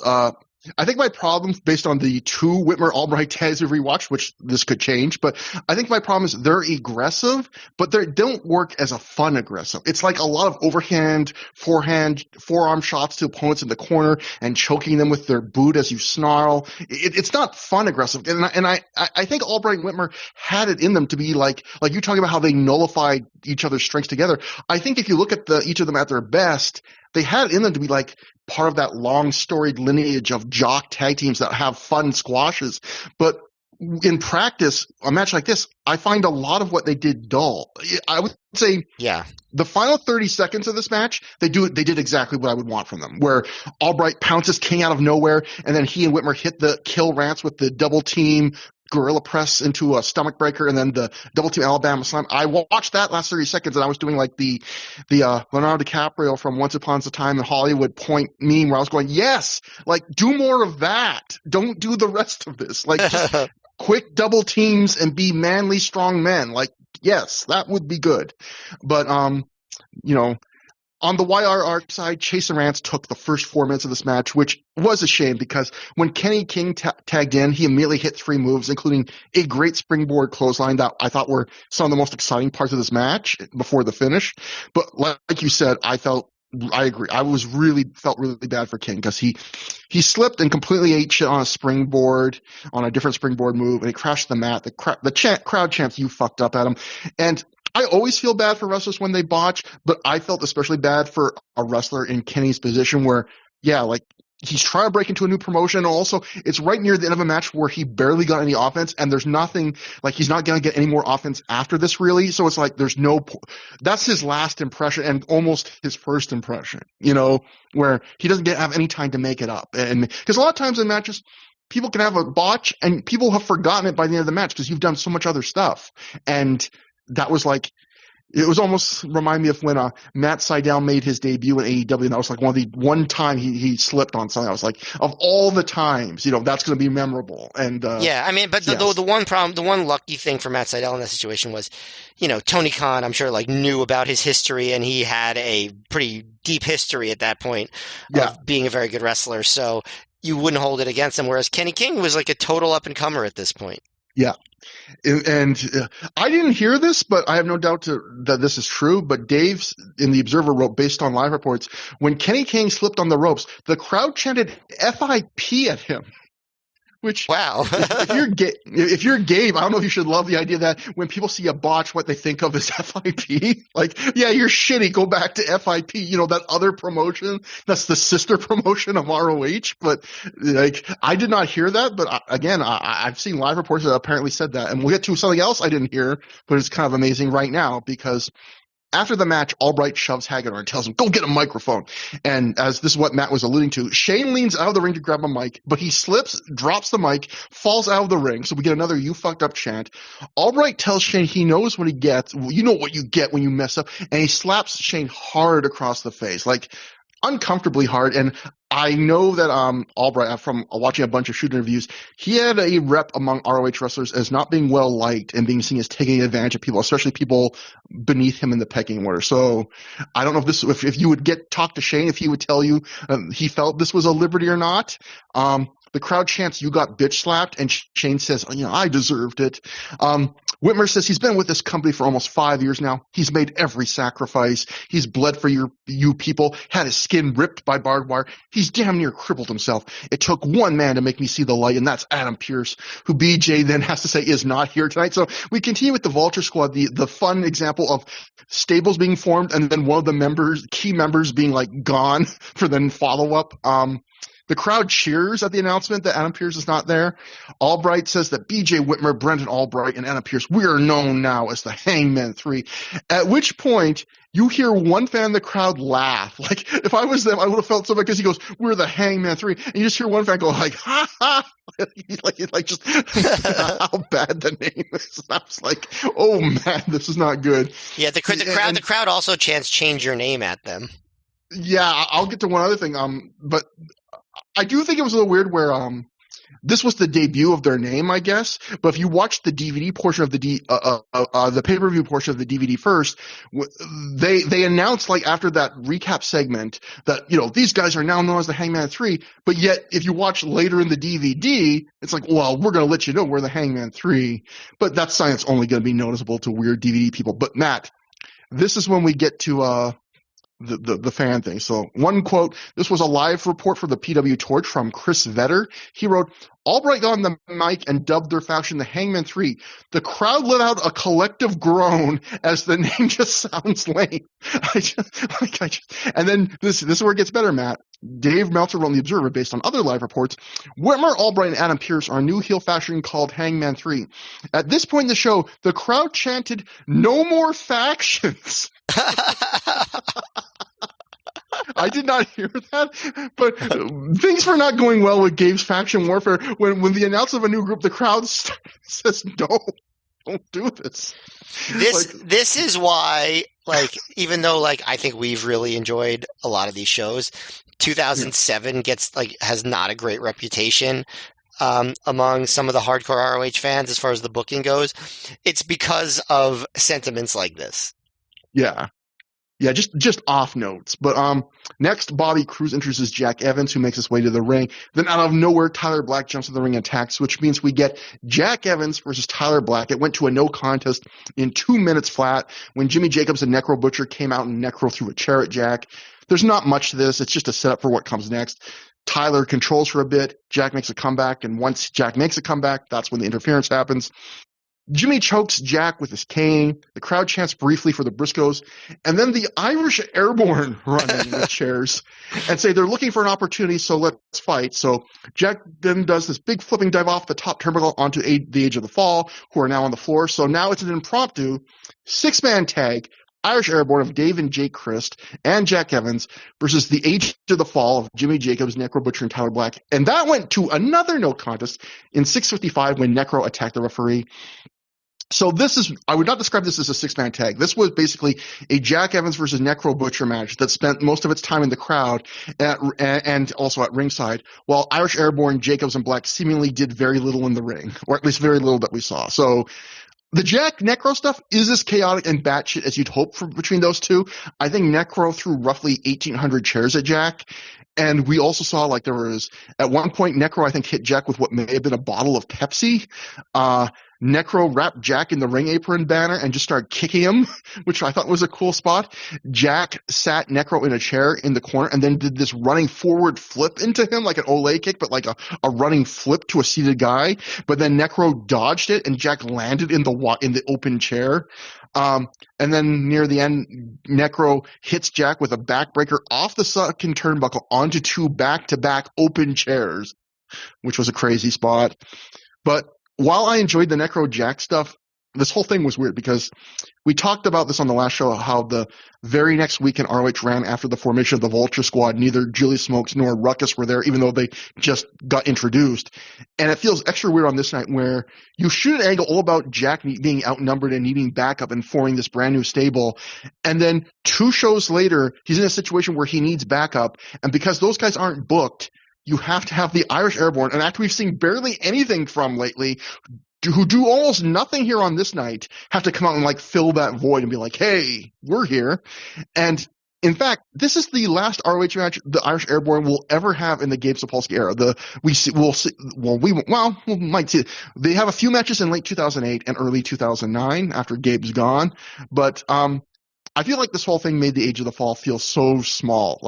The angle at the end of the pay-per-view, for all the problems the promo may have had, it still to me felt like a new, exciting, significant stable doing a big new thing. And then less than an hour later, they're debuting in a weird thrown-together six-man tag that only goes 7 minutes, where I felt like only Necro Butcher made an impression of all of the 3 guys from the stable, and it made them feel like a minor mid-card act. This wasn't exactly Generation Next's original 8-man tag in terms of debut matches for an ROH stable. I get the idea of, hey, we booked these guys for the show for an angle. They might as well wrestle on the show if we're already paying them. But if this is the best you had for them on this night, I think it would have been better if you just left them at the angle and not had this. Yeah, I agree with that last thing you said. It definitely made them seem less significant and not as big of a deal to just be in this random mid-card match late in the show where the crowd is kind of dead. Although, they were, the crowd did get into the chaotic action in the crowd with Necro and Evans. And it was kind of like a one-man chair riot where Necro kept throwing chair after chair after chair after chair on Evans.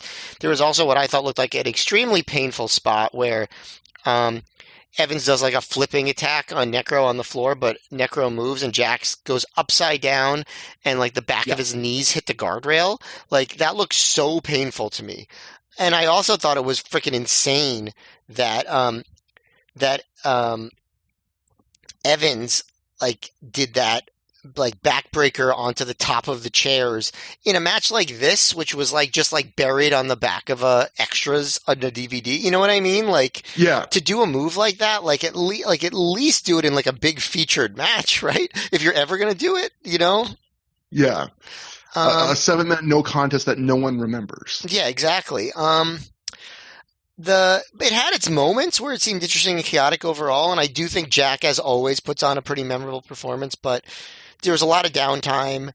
So there were things about it that were not terrible in terms of getting over Age of the Fall, but they should have just left it with the angle, save their in-ring debut for another time, or like Gabe said, save it for a while down the road. I also think it did not make Tyler Black come off particularly interesting. This was his very first ROH match, and I don't know. He just did not seem special at all here. And he obviously was. You barely knows him. Yeah, he was a very special talent. So it's surprising to me that they didn't, make a bigger deal when he finally got in the ring. I think this is a weird choice to have this done the way it was done. But it wasn't completely without its merit. After the match, The Age of the Fall, Sans Lacey, who didn't come out for this, posed as Bobby Cruz announces that this referee has ruled this a no contest. How the heck is a match where Necro Butcher punches a ref not a DQ win for the other team? I know. I don't get how that's a no contest, but whatever. Just to say, like people that ROH always has like simple logical booking. No, it doesn't. that's you know. So, and we'll end the show with Delirious defeating Matt Sydal with Larry Sweeney in his corner via pinfall in 21 minutes, 51 seconds with the chemical imbalance too. This would be Matt Sydal's last match in ROH before he jumped to WWE. He would eventually return to ROH, but not on any show we'll cover in our timeline. But because he eventually returns to ROH, this doesn't actually end up being Sydal and Delirious's final singles match against each other in Ring of Honor, as they'd have one in 2015 and another in 2020. But still, for us, essentially, and for people at the time, this was Matt Sydal's farewell to the Indies, farewell to ROH. What'd you think? Chicago gets a lot of these farewell matches, huh?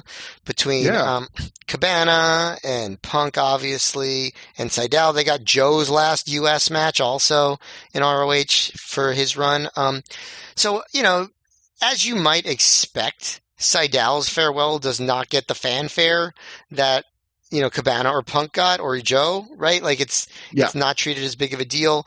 And obviously they foresaw that because Sydal decided to work this match in his usual heel character, didn't adjust it at all. If anything, he was more heelish than usual here. Because we kind of noted when we would watch Sydal heel matches that he didn't really cheat.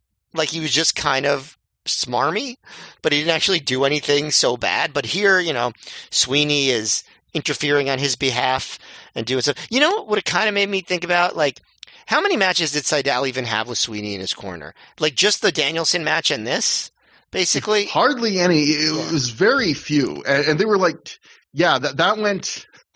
I know they booked him with Sweeney because they were thinking if he does sign with WWE, we can use that for heel heat for Larry, but... they almost spent no time together. Yeah, I know. It's kind of funny. But yeah, Sweeney got involved a bunch of times, you know, distracting the ref. There was I'll get to it in a minute. Like, I've never really been so high on the Sydal versus Delirious matches. Like, they've had a lot, and almost none of them really stood out as particularly great. The only one that I thought was really, really notably good was their final sequence in Survival of the Fittest the year before. I thought that was really good. But so like this match, I wouldn't say it's like disappointing because like I don't, these two to me don't have like the greatest standard compared to some other rivalries, but they also like were taking it pretty easy. I feel like Delirious was like feeling like excited and like was really being dynamic and like running around the apron. Like one of my favorite Delirious spots here actually was he was running around the apron calling Sydal to come to him, and whenever Sydal got to him, he just like moved to the other corner. And then eventually he turned that into a cannonball senton onto Sweeney. Like that was fun. At one point Delirious attacked Sydal with a bunch of streamers. Sydal himself, like, you know, I mean, he was not like he wasn't working hard, but he wasn't working that hard by his standards. Matt, do you want me to make you feel bad? Sure. What if I told you that Matt Sydal suffered a serious concussion during this match and couldn't even remember the match? What was the moment that he suffered it? Do you know? I'm pretty sure I know. So there's a spot in the middle of the match where Delirious does a dive from the top turnbuckle to the floor, and Matt catches him. And if you look, Matt's head hits the floor hard. And if you look closely, he stays down for a long time after that. And when Delirious picks him up, he's unsteady on his feet for a little while. Well, that definitely makes sense then, because yeah, I don't think that he really did that much. So it wasn't him not working hard; it was him not really being able to execute, I guess. You know, they still do what you'd expect them to do down the stretch, because you know what I've learned from watching wrestling is that with a concussion, you can still execute pretty complicated finishing sequences. Like, we've seen that many times over the years, through the years. Yeah, I mean, but I feel like Delirious was the one doing all the fun spots, which again, I guess makes sense with that knowledge. And it also makes sense that the later sequence of the match seemed a little bit confusing, because like Sweeney got in the ring to complain at the ref and like stomped on his sports coat and like got into a shoving match with Sinclair, but it didn't seem to lead to anything. and I'm guessing it was supposed to, right? Like probably, he just got out of the ring eventually. And Yeah. yeah, and so now that I know that Seidel was concussed, that makes a lot more sense. Then there was another spot right after where Sweeney got on the apron and made Delirious chase him, which allowed Seidel to come from behind and roll him up for two. The crowd wasn't, yeah, I would say the crowd not reacting to any of this was not the fault of Seidel's concussion. Like, I feel like that would have happened anyway, right? Um, Yeah. because they were just so tired. So, like, that kind of took the match down. They weren't really reacting. Eventually, Delirious just hit the chemical imbalance too out of nowhere for the win. I thought, like, for the match they had, this was too long, like, for what they were going for. Like, because I don't know how ambitious they were going to get if Seidel was healthy, but, like, I've seen a lot of these farewell matches, and they usually aren't that ambitious. You know what I mean? So, Yeah. Like Colt Cabana CM Punk. yeah, so I don't know that it would have been appreciably different if, obviously probably would have been better in some ways if he wasn't massively concussed. But another notable spot is that Delirious put on someone's ROH hat, I guess the camera guy or someone in the crowd, which makes this 2 for 2 this weekend on matches with hat-related hijinks. Yeah, I'd say this match was not much as far as, and that's often how these farewell matches go. Yeah, I guess, Delirious did seem motivated, but I guess Seidel was not, for various reasons, able to meet him where he was. And, yeah, not much to say about it. So yeah, I felt a little bad for Matt here beyond the concussion even because ROH has had some really nice involved send-offs. And like you said, Matt doesn't get one here. His farewell match is on the DVD portion of an event a lot of people probably just ordered the 2-hour pay-per-view version of. He does get a thank you Seidel chant before the match, but the crowd by this point in the night, this is the last match of the night. And I think live the show went 4 hours or more. And then they are not particularly lively at this point in the show. He does get to face Delirious, who's the guy he wrestled all over the world. The guy Seidel, I've seen in interviews, has said is his favorite all-time opponent. And even though I've seen a million Delirious Seidel matches and am tired of them, there is a nice symmetry in the two guys who made their RH debut against each other. One of them leaving, they wrestle, they close the loop and work each other again on the way out.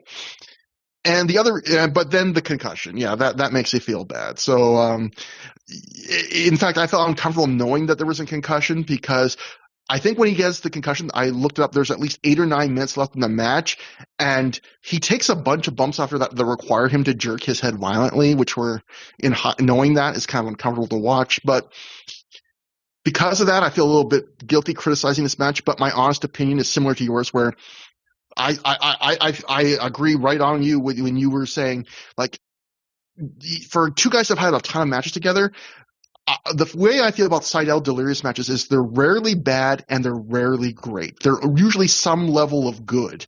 And the one problem I have, having seen a lot of them, is for two guys who have wrestled each other a million times in Ring of Honor alone, plus other places, I don't feel like their matches really build off of one another or go in different directions. Like, most of their matches feel pretty damn similar to each other with slight variations. They feel like they have more of a pattern match. I think their best ROH match against each other, the one that did approach greatness, was when they were the final two people in the 2006 Survival of the Fittest. That they went balls to the wall there. That was better than their usual. This was not that. It was good, but felt like them going down their usual checklist of things they do together.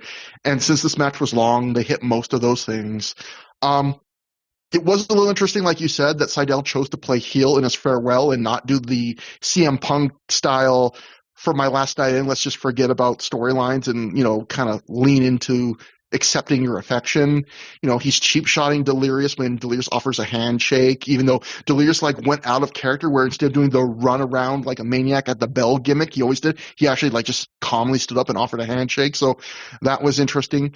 I felt like Sweeney might have been the MVP of the match. He's always been good in ROH so far, but I think this was his best performance as a manager to date.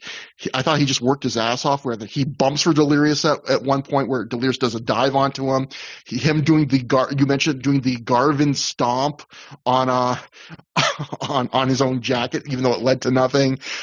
There's a point where after Delirious takes him out, he recovers a bit. He's celebrating when Seidel hits a move. He's like, "Yeah, Seidel!" He mid-sentence he still sells the pain. But then my favorite moment of this match was Sweeney. At one point in this match, Delirious hits the barricade, and Sweeney yells to the ref, and Sweeney says, and I quote to the ref, "Stop him! Illegal noise creation." That was a good thing to get. So I would call this like 3.25 stars. It was kind of good.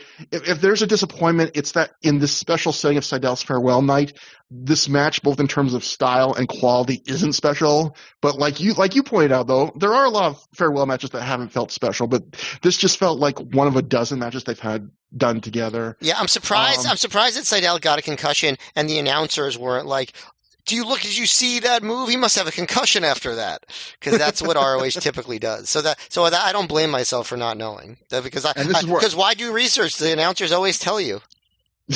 And Brian Alvarez writes about the concussion at Figure 4 Weekly. He wrote, "Matt Seidel is going to WWE, and ROH wanted to give him a nice send-off with one last match against Delirious. It was a nice idea, but the problem was they were also following the ladder spectacle. Plus, the match started approximately 4 hours after the first bell, and people were burned out. Worse, Seidel suffered a concussion, and it was rough going from then on. I should note that when writing about concussions and saying that when someone suffers a concussion, they should immediately go to the finish, sometimes that's easier said than done. Apparently, when Delirious figured out that Seidel was fucked up, he tried to take it home, but Seidel, who couldn't remember what he was supposed to do next, kept kicking out of things and refusing to submit. Delirious finally pinned him, and Seidel, still messed up, went right to the back without giving any speech. Apparently, he couldn't remember any of the match that night or even the next day." So, yeah, that's crazy. Yeah, oof. And then there was a live report. I also like this. Someone named Jason Dietrich. He wrote to the PW Torch. He wrote a line from this match. He said, "Someone yelled to Matt when he was recovering on the outside, 'Don't do steroids,' as in when you go to the WWE. And Seidel replied, 'They're illegal,' which got him off. So, after the match, the crowd chants, 'Thank you, Seidel,' again. Seidel teases a handshake with Delirious, and he actually gives it this time. Seidel bows to the fans on all four sides of the ring and quickly leaves. Even as some fans are chanting speech, Seidel gets a huge chant from the fans as he's walking up the aisle, and he poses at the one corner of ringside before he stumbles and falls, so maybe he still really was feeling some concussion effects here.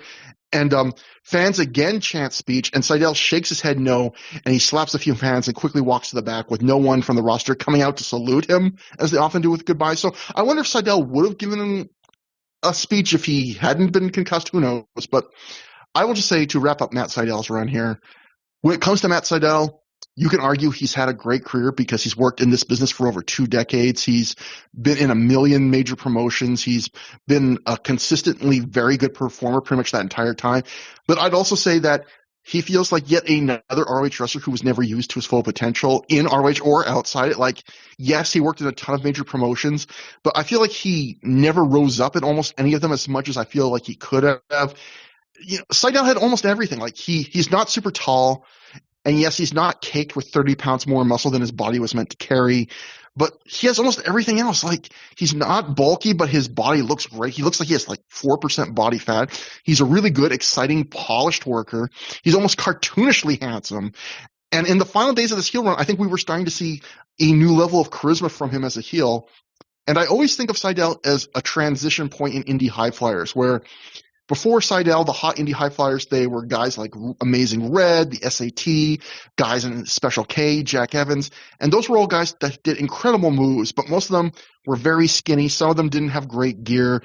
Some didn't have amazing fundamentals, and maybe while they were innovating absolutely insane moves, their execution could be spotty. Where Seidel, I feel like, was one of the first high flyers of the indies who had that extra layer of polish, where his flying was smoother, he was more consistent, he looked better physically, he was more well-rounded. And after Seidel, I feel like there was always an high flyer in any moment in wrestling. Those flyers trended more in the Seidel direction, where it was guys like Pac and Ricochet and eventually Will Ospreay, where just doing cool, crazy shit wasn't enough. You were now expected to check a lot of other boxes. Now, I really like that first generation of indie high flyers. I love Jack Evans, and I influenced a bunch of wrestlers, and I actually in some ways miss wrestlers like them that were a little less well-rounded, a little more untamed and rough around the edges. But I also admire Seidel and the generations that came after him. I'm not saying that the transition came because of Seidel, but I think you have to give him credit for being one of the first flyers on the scene to show that transition. Yeah, that's a great point. Another thing I mentioned about Seidel is, rewatching this, it made me realize like what a big part of ROH he was, especially in 2006. I didn't really appreciate how big of a push he got in terms of like prominent matches and being heavily featured and, giving some really great performances. I'll think about the three-way at Joe versus Kobashi that came down to him and Daniels. And I feel like one of Daniels' best one-on-one matches in that era, that second run that he had in ROH. I think of the match he had against Kenta, the one shining spot in that terrible bitter end show. I think of some of the tag matches he had with tagging with AJ Styles against Aries and Strong and against the Briscoes. And then, with 2007, he was in and out a lot more because of Dragon Gate and stuff. And so I feel like, some of the stuff that he was going to do with Daniels, didn't come to fruition. Because Daniels left and like there were certain matches and stuff that didn't always work out. I think he was supposed to have a match with Daniels against the Briscoes, and then it ended up was it he that was hurt and like Eric Stevens was in the match or something like that. I don't totally remember how it. I know what it was. It was right after Mark got his terrible injury, so they didn't end up having that match, which could have been a pretty major part of 2007 ROH tag history. So it was kind of an up and down run, but I thought he was consistently a really solid performer the whole time. You're right, I don't think he lived up to his potential. Not necessarily the fault of him, but just the way he was booked. But he was a more significant part of ROH during this era than maybe people remember. Yeah, and so that is Man Up. Matt, who wins the Man Up trophy for Man Up? I was struggling with this one because there's a part of me that's tempted to give it to Bryan Danielson between the promo and the match that he had. But I feel like it's actually got to go for the first time to all members of that ladder match. I mean, it was just such an incredible performance. Whether, criticisms of their recklessness aside, it was just one of the more memorable matches we've seen for good and some bad reasons, but I'd say a lot of good reasons too. Like just the effort, the way they were able to bridge different genres of match into one. And I don't think there was any one performer that really stood out more than the others. I think they all just gave fairly epic performances there. So I feel like they will have to saw the trophy into 4 parts. One quarter of Matt for each. I assume the Matt Up trophy is literally you in gold. So an arm and a leg, each person gets one. But yes, the trophy was dedicated by several members of the evangelical community at my golf course. But yes, no, I mean, I feel like that's who it's got. I just can't think of one of them to give it to. You know what I mean?